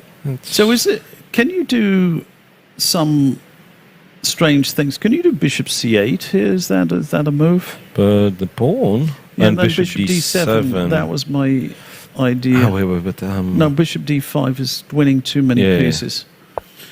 Just taking Too many everything. pieces spoil the broth. Yes. No, or something like that. Okay. So that's indeed a strange position, which optically looks acceptable for black, but it's harder to make any move. Any move, yeah. And this will stay like that. Yes. And so find a move, white does something, and then once again you're back to the starting point of looking for the move to play.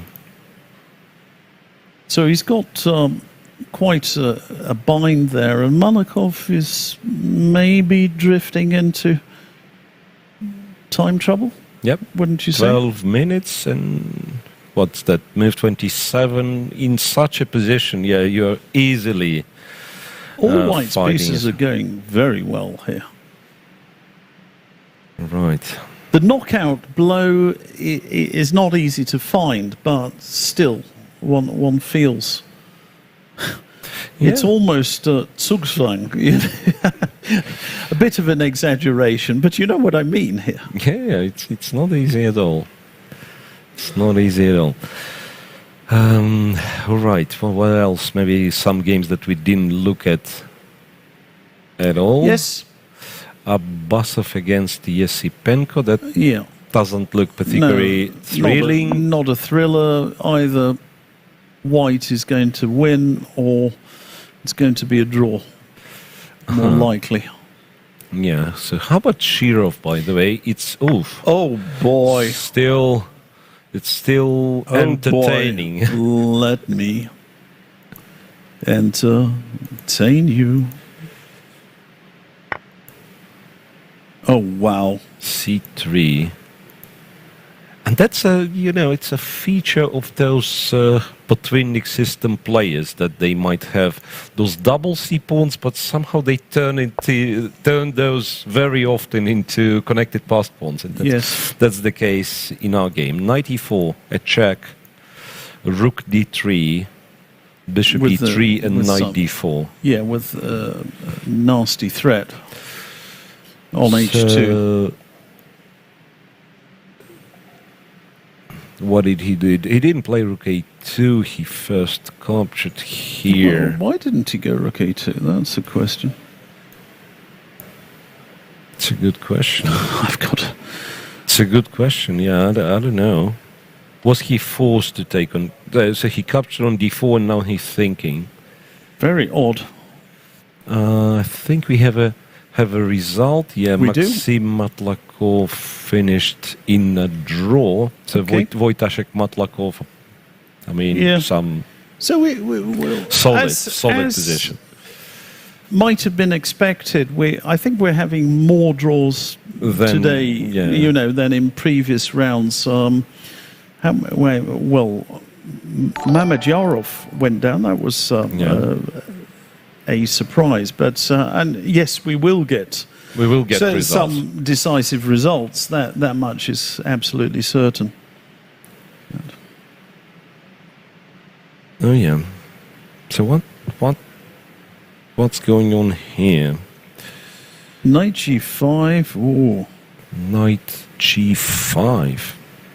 Yeah, that's of course very logical idea. Yeah, because the rook is completely misplaced. Yeah. That's it. That's the point. This, and all of a sudden, like the rook D3 to B3, be a legal move, and black is. Yeah, but that is a real problem, isn't it? Yeah, but this rook on D3. But the rook is totally out.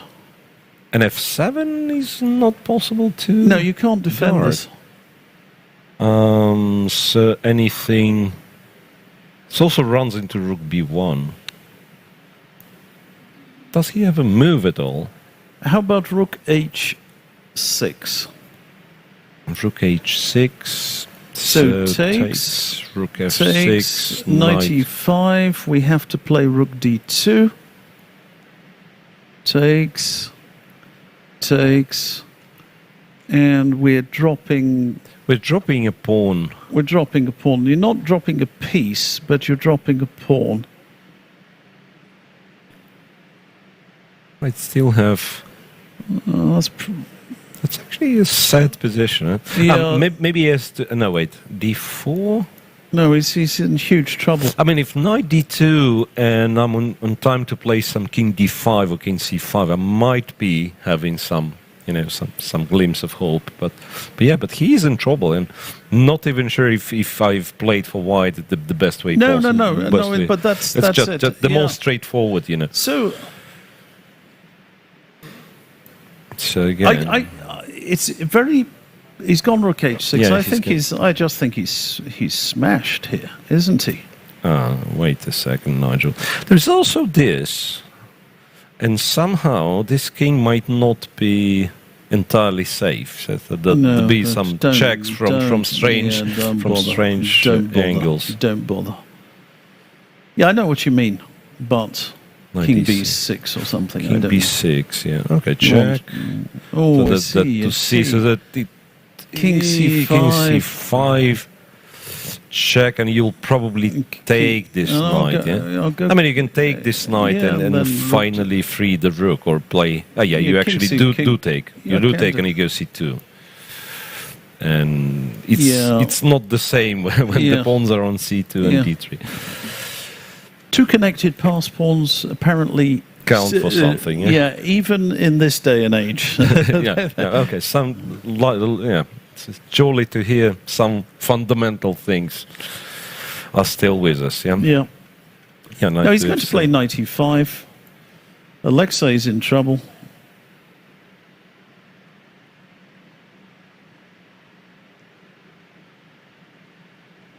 And by the way, I just want a sort of technical way of winning this. I'm going to suggest something else.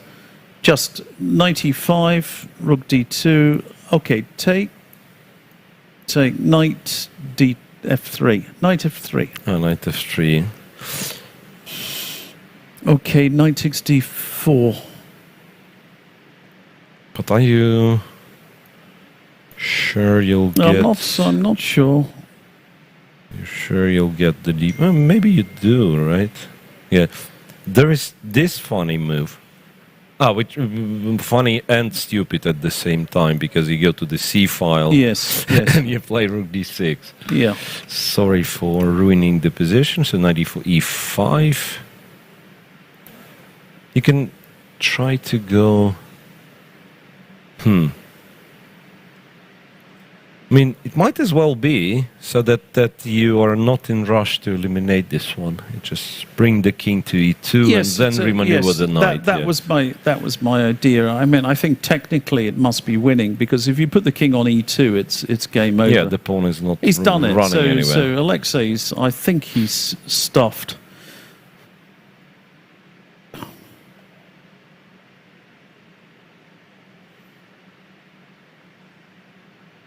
Okay, we'll see. So trade happens. Knight f3, bishop b4. There was also this, but the king runs away. No, it doesn't. No, the king runs away. I liked just taking on d4 and then shuffling around.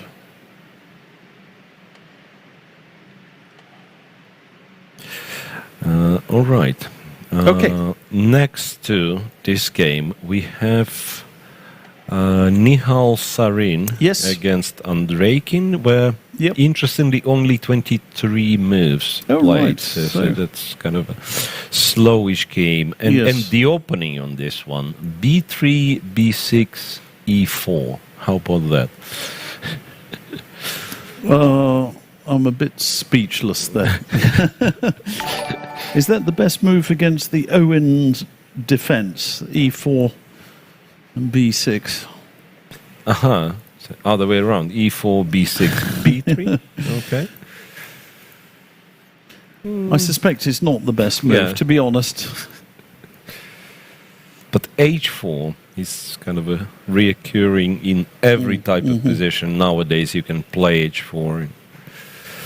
All right, anyway, back to reality, back to the position we have right now.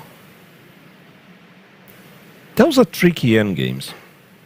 Those are tricky endgames because you don't know, when it's only one set of bishops, right? Like, it's much easier to tell where your pawns have to be. It certainly looks better for white, but how serious is it? King d3. So king d3, and shall you play e5 or? Well, or just, if you do, then bishop e4. Yeah. And then you cannot. Then we probably cannot trade. So you need to do this. Although even that's not 100%. You probably can't. Yeah. It's like you wait, or I play a5, and then you don't want to be trading these bishops. But if white gets there, you just don't. It's probably a draw. Yeah, so maybe nothing to get excited about. Some comments on world champions. Morphy was not the world champion. No, he wasn't. Steinitz was the first world champion. That was pre-FIDE. Who was the first FIDE world champion? I'm not talking about amateur champion. FIDE it was Botvinnik. Yeah. Botvinnik. Did you go to the Botvinnik school? No, right, accidentally, no. Who was? So these are all recognised by FIDE. Starting from Botvinnik. Before that, it's unclear. Is Tabai winning against much higher rated opponent? Yu Yang-yi, no? I would think white is just. Knight f4. How can you? Queen h6 check. Queen h6 check. Queen h6. Yeah, knight f4, queen h6. That's a nice little tactic. When you go here, you whip it off. That's the whole point. So he went king e8, and white goes f6, kind of not letting the king escape. Yes. Oh, wait, if knight takes d5, maybe. Ooh. So if that, and then the rook is hanging. So that's something not to do, right? Knight f6, maybe just take. Yeah. So what has been played there? I can't even see that. Black did play c6. I think he played c6. Oh, he's trying to run for the hills. Yeah, c6. Tried to run away. I mean, I'd be very surprised if black can survive. Well, maybe he can. Maybe he can do it. Rook h5 if you want. Yeah. Yeah, maybe rook h5. There's also this. But don't forget that the knight also... the queen sometimes protects the... f7 pawn. F7 pawn as well. But they're interesting. What if we just play in a crude way? Let's come back. Queen g8 check. Whip the pawn off. And now I go knight e4. And I just say, okay. We play chess. I'm a piece down. I protected everything there. Is this enough? It may be. But still, it's not. Even if you not take, clear. then you take those are still terrible, and you take on e5. Take on e5 and takes, and rook takes h5. Well, that's chaos. Right, and you probably have to insert b takes c6, or maybe not. I don't know. I don't. Absolutely no idea. But that's a very interesting game. No, I do like this. And maybe some other moves. Yeah, like knight c3 is a threat here, right? Could try to insert one more check for whatever reason. Check, king b8. King c7 maybe. King c7. King c7. The d2 knight is still hanging, yeah. Yeah, this check was silly. That, knight e4, and then stupid knight c3. Your suggestions are never silly. Ooh, knight d6. It's like almost want to play knight d6. I was thinking exactly the same. I was thinking to go caveman, even exchanging queens and going knight d6. But that's a little bit excessive, I think. Yeah, but what a position. What a position to have closer to the time trouble. All right, so I'll just click through bottom to top. So Wojtaszek Matlakov is a draw. Shankland with Aryashenko. That's the one who knows what's going on. I thought Shankland was practically winning earlier on, but this is more complicated. Still looks quite promising. Yeah, White, of course, has to be better. But might not be enough, right? So in the right moment, kind of exchanges the bishop, the c3, c3 weak, e6 without the bishops. It should be possible to block. So no obvious. Fedoseev, look, he survived, and I don't know how hard it was. Doesn't look like White had a great deal of attack here. Yeah, I saw this during our break. Yeah. So he spent, I don't know if it was needed, but he spent some time just maneuvering the bishop. He was perhaps hoping for the bishop to be useful on this diagonal. Some e5 happened at some point. Bishop f1 and knight f5. That's probably a and his clever bishop, move. look, it's amazing. His bishop took that long to get to c1. Look at the next couple of moves. No, but the thing is, perhaps he was hoping for that, but there is knight c4. Right? Yes, there's knight c4. And he went back, and he went to g5, and then he went back to c1. And you know what? Later on, the bishop went to a3. So it was this and this and this and this. And this. Oh, that's beautiful. That's yes. 1, 2, 3, 4, 5, 6 moves. So 6 tempi were wasted on this maneuver. Invested in this maneuver. Yes. It looks the same. Yeah, it looks the same, but it's no longer the same. Yeah, the bishop is much more powerful. Yeah, it's done its exercise. No, but seriously, so there's like. No wonder that White got a result. What was that? We've got a result. Tomaszewski made a draw with Pujajdani. Yes. Knight a4 indeed. Knight takes c4 was played. And knight d2. That's very important to stop this king invasion. Right. Yeah. Invasion of the body snatchers. Body snatchers. Yes. It was a movie once upon a time. All right, so Gariev. Well, it took me a few seconds to switch to Tomaszewski's game, and when I'm back, no queens, no nothing, everything's just disappeared. Black is a pawn up, but it's still hard work to win. Yeah. Somehow those look weak, but it's not that easy to. attack. Some chances for winning chances. You know, King B8, I guess. King B8. He played some Rook F8. Weird. Yeah, it's funny. I would have just put the.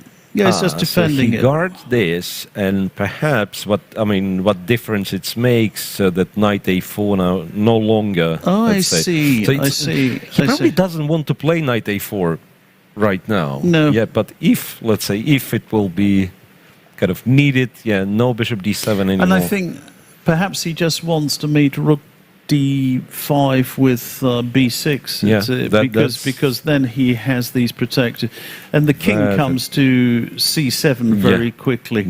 And once the rook is evicted from the sixth rank, then black is in total command. Rook a8, rook a8, and here he's well on the way to winning. I would suggest. Yep. Navarra, David Navarra, by the way, who's also known to play very nice fighting chess, and he's also Ante Brukic, is he winning? Is he mating? Salim. Somebody claims. Oof. Knight F7. Somebody How did it happen? I don't know. F5, Rook G3, King H7, Knight F7. And somebody Queen says this takes is C4, and somebody says that is. Well, hang on a second. Oh, I see. He's got Queen D5 check as a. Yeah, I a suspect defense. there's some tricks involved because because if this it's quite you don't need it to be a checkmate. It's just straightforward. But yeah, no, we don't need Mr. Stockfish for this one, do we? We possibly do need Mr. Stockfish to ask it if this is ever. No. How does that work? I thought Bishop H6, but he takes. Yeah, he takes. Yeah. No, Mr. Stockfish. How about D5? It's very thematic. Yeah, D5. I mean, I don't know if it works, but yeah, nice. Queen Try. E4 Queen E4 check is there, right? But Not Queen sure, does it help? You go away and you have an additional threat. Indeed, I do.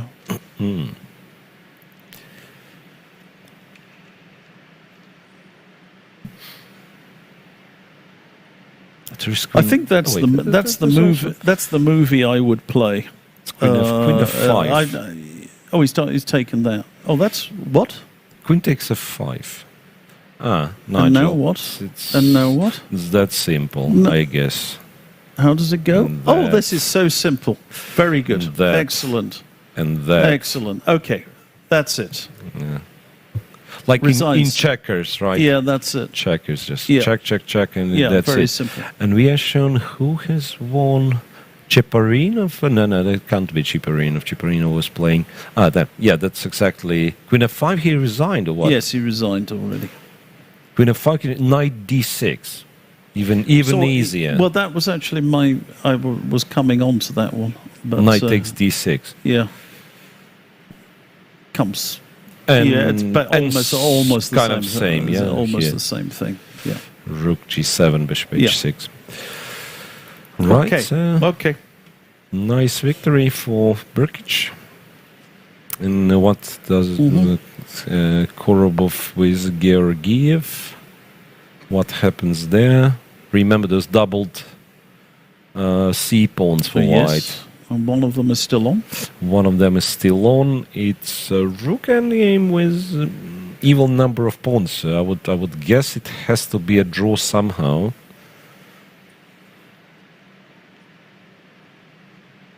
Maybe I'm not so sure. Not that many. Well, why do you think that's a draw? From the experience, rook endgames, equal number of pawns. How about A4? A4, yeah. Probably does this A5. and then pushes the A5. Yeah. In A6 rook C7, C6, C7. Rook C6, I do. C6. So you mean it's not easy for black? No, you can do H4. You probably are making a draw somehow. But the H4 at the same time it feels like I should be exchanging the F pawn. No, you should first play A6 yourself and then go H4. H4. It's probably going to draw or not. Takes. Now you start running, huh? Yeah, you can also take, and then you can also play rook somewhere, rook B6, and then it's probably a draw, but no, go sideways. It's probably a draw. Rook A4 and King G5. It's too much. Should be. Yeah. Should be a draw. Too much for white to achieve. Yeah. Oh, right. Apparently Blue Bomb is escaping. Blue Bomb against... I keep forgetting... Yeah. Duda and Sevian have drawn, apparently. Yeah, Duda It looked like a draw, yeah, indeed. This one, yeah. Yeah. Okay. There was some. Yeah. All right. Lot of Yeah. pawn weaknesses and Yes. two Yes, rooks okay. each. Yeah. Vidit and Atibon, they're reaching the time control, and I think Vidit is, I don't know, close to winning. Well, close to winning. Two extra pawns and Well, no. yeah, unless there is some remarkable cheapo here. Is the mate on the H file? It doesn't look like there's mate on the H Yeah, I file. mean, if you take the queen is too close, right? So Yes. rook e3 as a try. Maybe that's what No, F takes C3. F takes and the check, and you Bishop go. back. Everything under control. There's nothing happening here. There is but basically there is nothing happening at all.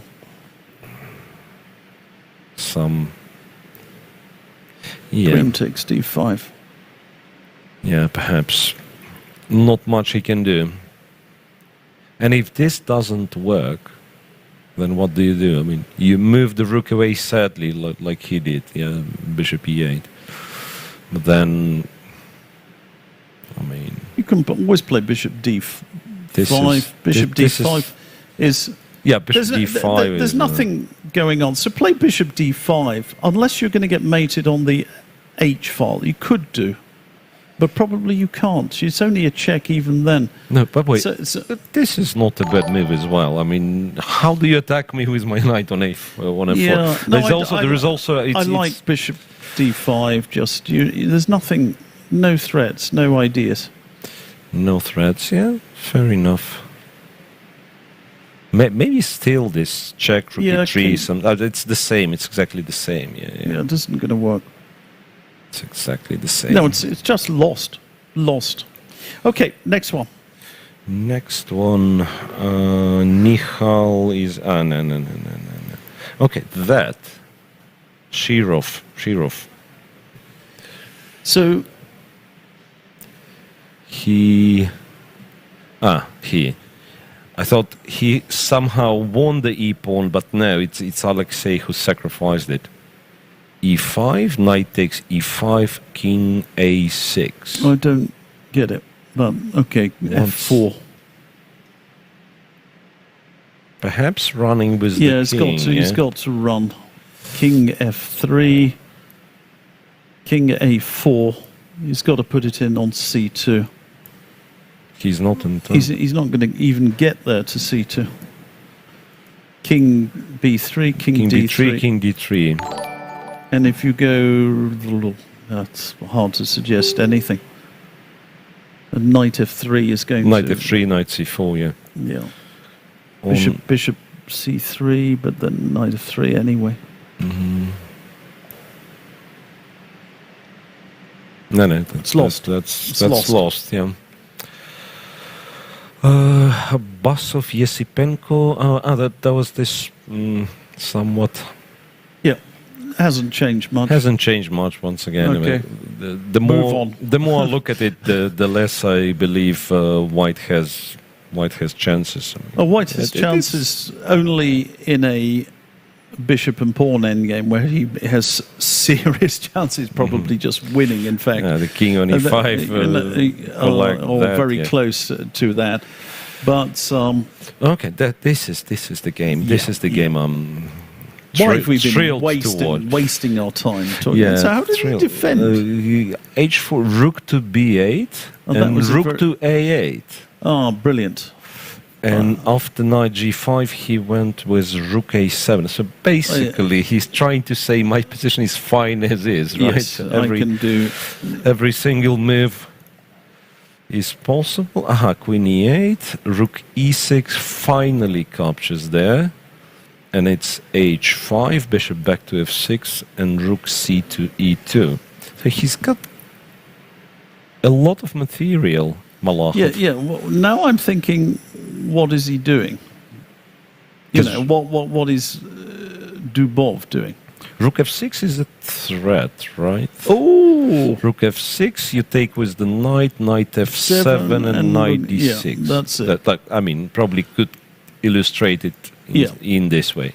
Yes. Knight f7, king goes here, Yeah, that's discovered check, win the queen, win the game.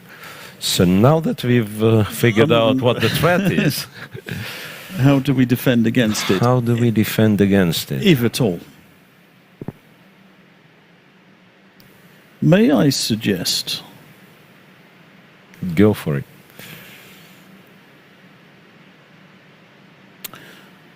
Bishop takes g5? Whoa.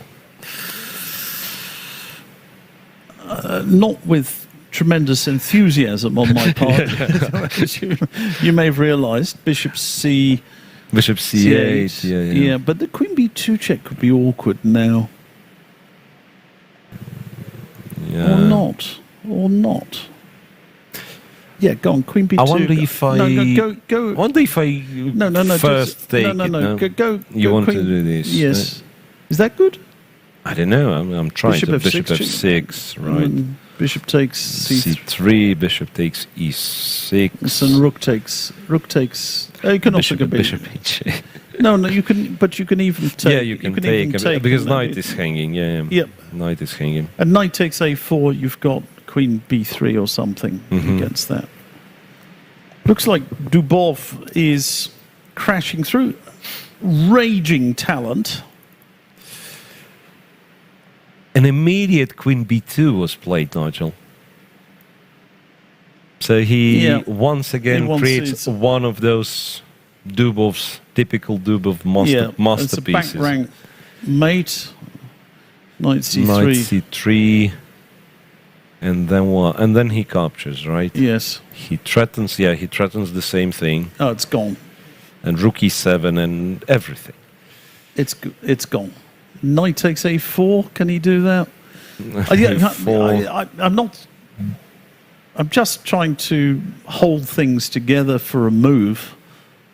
But Queen anywhere. Queen a1. Queen d2. Ah, you actually don't need this exchange, right? Yeah, because just Queen. You're almost guaranteed that. Oh, Queen takes. Yeah. Yeah, and then we go on. These guys are still nowhere near defending the king. Well, okay, Bishop c8 now. Bishop c8. No, Queen a1 was a better move. Yeah, that's why bother with this nonsense. Knight a4, Queen a1. I think that's also winning, by the way. I mean, the more I think about it, it's completely winning. So he's going to smash through. 1 minute left for Malakov, so we might as well wait for wait for a few more moves because this is an entertaining position, even though completely lost for black. But yeah, when Dubov is in in this kind of position, he also you have a feeling that he prefers to get some extra style points. Yes. So you can expect him to, to do. You mean he's nice things. He's preparing for his interview after the game? Is that what you mean? Yeah, I mean he could go for some unnecessary but beautiful sacrifice or something like that. It's hopeless. He's whipped it off. He's done it. A4, yeah? Yeah.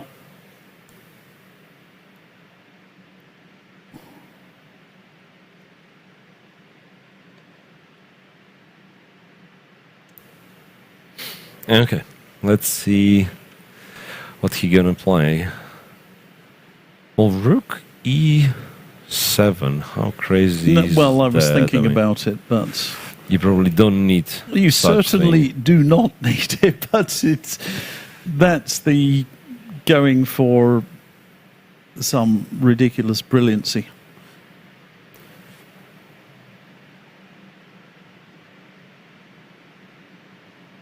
Yeah, perhaps Queen a1 is just too sensible. Far too sensible. Bishop f6. Can I try to do everything with a tempo? No, it's not a tempo. Yeah, he did play Queen a1. So the question is, can you do King g8? King g8. Yeah. Rook e7. He's gone King g8. Check. Yeah, then. is probably to winning. H2. It's probably winning, but then takes. Yeah, and, you're still knight, alive, and knight c3. you're trying to block this guy away. Yeah, And bishop b4, right? Well, okay. Bishop b4, still everything falls apart. Yeah, I mean, it's beyond this point where you can repair something, it seems. And he did do this. He did go king to g8. This is it's where the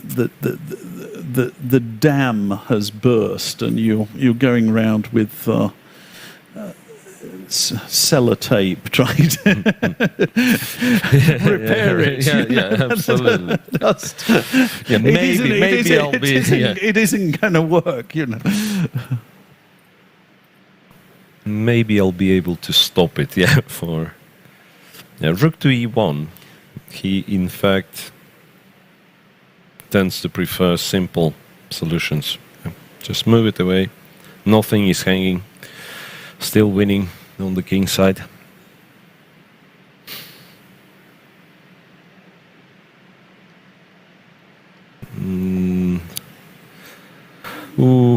And time is ticking down. Nothing to be done. Nothing to be done indeed. Bishop a6. I mean, even bishop takes c6 is possible there. So that's that's even more killing. And if you just allow, I think he's going to resign. I honestly think he's going to resign here. Yeah, not much to do. Is b3 so bishop a8 hoping to trade one rook. B3 isn't going to help. Bishop a6, okay. No, bishop c6 wins. Bishop to c6 wins. That's what we think. Yeah. By the way, what was wrong with b3 though? Go back one move. Yeah. No, king g8, king g1, g8. b3. What's so if rook takes e7, I wanted to take queen takes. You wanted to take queen takes, bishop takes, and bishop b3. That's queen a3. And there is I mean it's almost trapped. Yeah, it's almost trapped, but not really. Not really. And if black would have had a queen around f7 in this position, I would believe that he's fighting. But maybe he could have done it differently. Instead of b2, if it's gone, we take c5. Let's play positionally. Okay. We show our positional genius. c5. If bishop takes. That's a caveman in action. You punk. You punk. Caveman in action, right? God. Yeah, okay. Okay, why is he thinking of the bishop ac? Because he can, yeah? All right. There are lots of interesting games, apparently. Grishuk game is mate in 10, says somebody. Grishuk, thank you very much. Mate in 10. Grishuk is very good with those opposite colored bishops. Yes, I have apparently. to say. So, mate in 10 after. Well, I mean, it doesn't really go. It looks matey. How often do you have 5 passed pawns, Nigel? 5 passed pawns. Well, I had a game against Boris Gelfand where I had 5 connected passed pawns, and he had 3 connected passed pawns. Oh, that's nice. That was from our candidates match. That is nice. Daniel Dubov is still on our screen, right? Yeah. Bishop c6, queen to d8. Is he fighting all of a sudden? No, wait. No. Bishop I thought, we take on a4 and what was the idea? The equal... Sorry.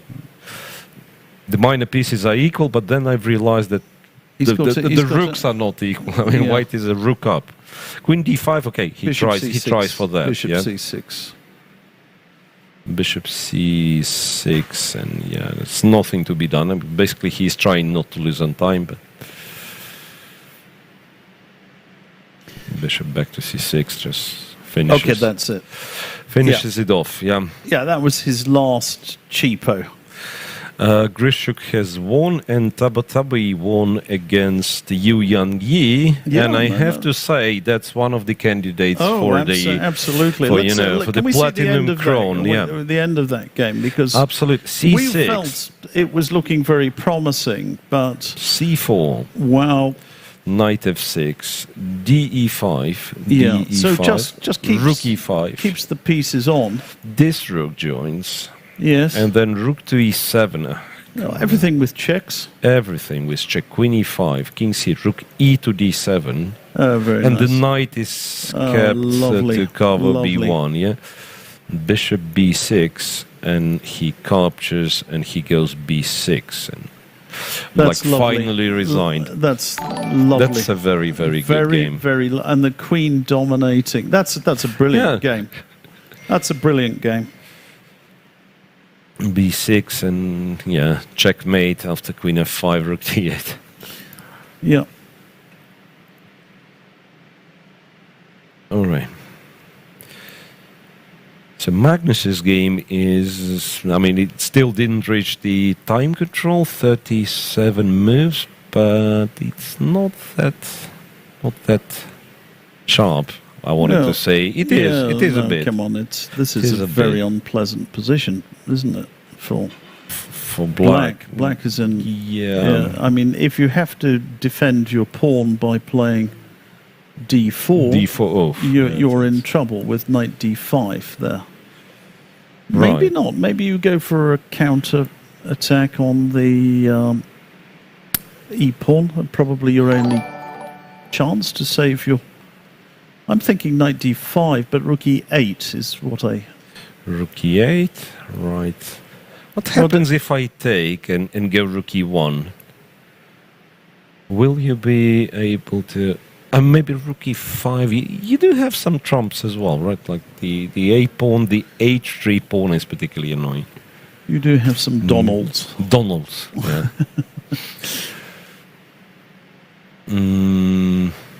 He's lost his pawn. He went A5, where Magnus captures on d. Yeah, but this moving the A pawn feels too optimistic to me.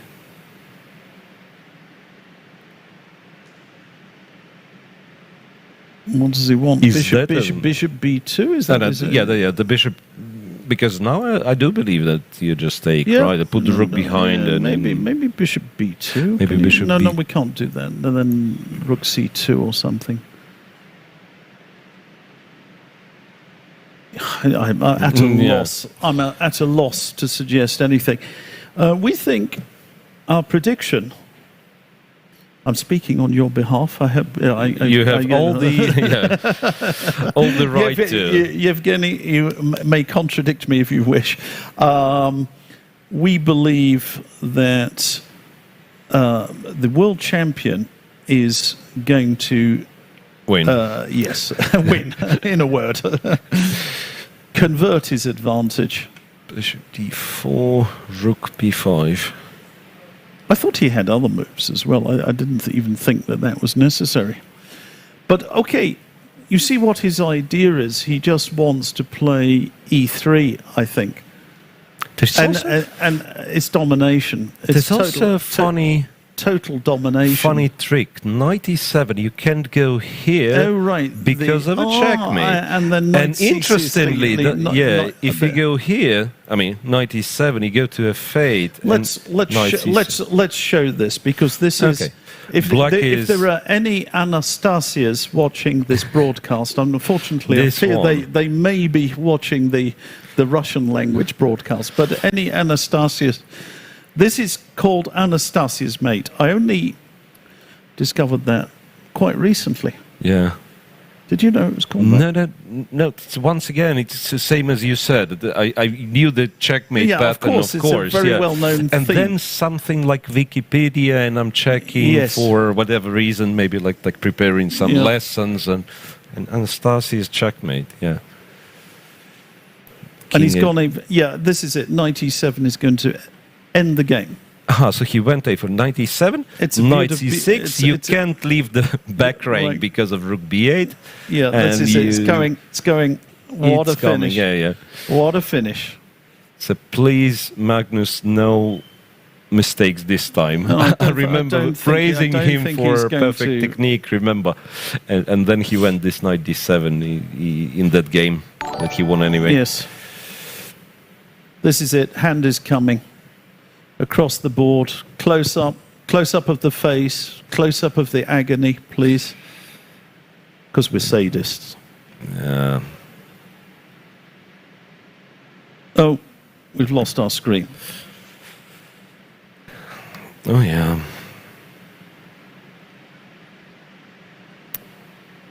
Well. There's nothing. Yeah. Yeah. That's why. I mean, if you're thinking in this position where you have only one move, king f8, yeah, that means you've already realized that it loses. So well played for Magnus. And what else do we have? Jumabayev with Caruana. Some rook endgame with... I mean, I don't know what's going on. So it's probably was a very, very sharp game. That's pot number 2, right? So yes. Magnus wins, but it was well played by world champion. What's going on here? He wants to check. No, it's not a check. He wants white to put the rook on e3, so rook d4 will be a checkmate. So, seriously, though. So if you play rook h6 check, for example, king g5. That's what he wants. Yes. Yeah. And I can't even see any tricks here. Yeah. Does it mean black kind of wins the d pawn? If he's winning the d pawn, he's in very good shape. There are some funny moves here, by the way. You can play ridiculous moves like king e3. Do you know what I mean? Takes and king e4. Mm-hmm. It's not that easy for black to advance. But maybe king g5, he just keeps keep an eye on this one and then starts moving the b pawn at some point. Yeah. Okay, so let me do this. Let me improve this somewhat. Yeah, let's go back. So let's do it as we suggest. So king e3 and takes and put the king on d3. Okay, now how are you going to do it? Once again, okay, now I play h6. Now I advance this one. And now I'll go rook g7. And I would suggest that that is a different story. Absolutely.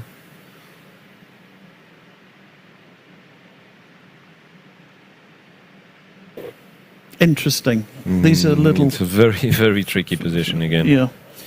Somebody's saying Nihal is losing. Is that possible? Nihal Sarin with possible. Andreikin. Oh, whoa. But what happened? How did he...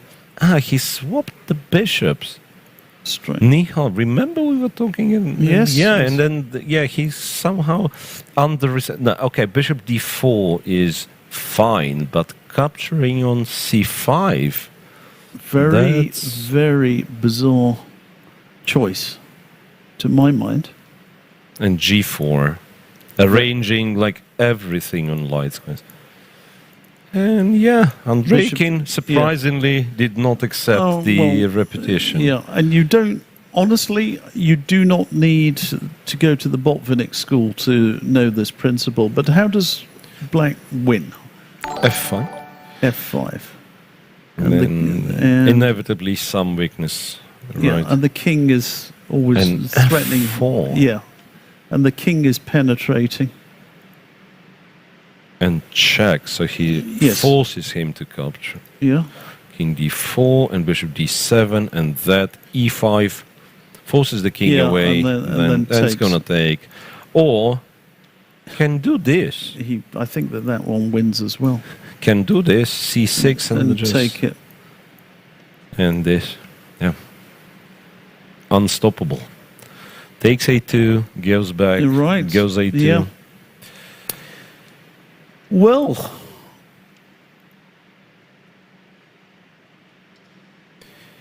Karjakin has won. You know, Okay.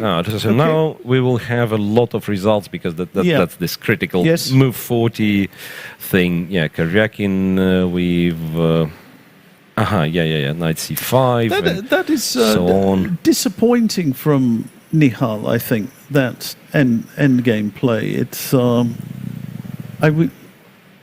I don't think he'll be happy at all with that. How that went. So how did this finish? Look what Karjakin has won. This position. An h5, and he kept playing, but and maybe some. Yeah, but this is a little bit unpleasant. No, I agree. It's just that, like, you typically do not expect this position, right, to be won on a grandmaster level. But in fact, it's a very annoying. I mean, this setup, right? It is. Black has a lot of kind of improving moves, and you are bound to, just play passively. And rook f3 and rook e3, and you can't change much. Yeah, rook b2. So he's running away. Always doubling here, threatening to double. And that, and h4 again. You cannot. I mean, f4 squares. Whoa. c1. And knight c3 is the big threat. c2 and knight c3, and he won. And that's it, basically. Right. So very nice play by the former World Championship finalist. Oh yeah. Very good technical play. Right, then Vidit won against Sathiman by simply putting the knight on f4, bishop on g2, securing the king's safe and keeping both extra pawns. Nihal, as we've said, he's still in the game, but his position is completely lost. Some draws, like Corey with Sindarov. It was a draw. I think it was a draw. I don't know. It's actually a very depressing way of building a fortress for white, but apparently it is a fortress. Right? Even though I would still be looking for some way to sacrifice a piece or something. Yeah. But managed, okay. Jahangir has won. We've reached the... What's the time? We've got move 40 everywhere, everywhere. So why don't we have a break? Just checking if there is something outstanding result or some game that was, sometimes the game would be delayed and now it would be a time trouble. But no. I think it's a good moment for a break, and then we'll finish off the rest of the session in a while. Yep. So stay tuned, and we are coming back shortly. Yeah.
So our first guest this afternoon is Joren van den Borg from the Appeals Committee and also technical delegate to the tournament. Joren, how are you doing this afternoon?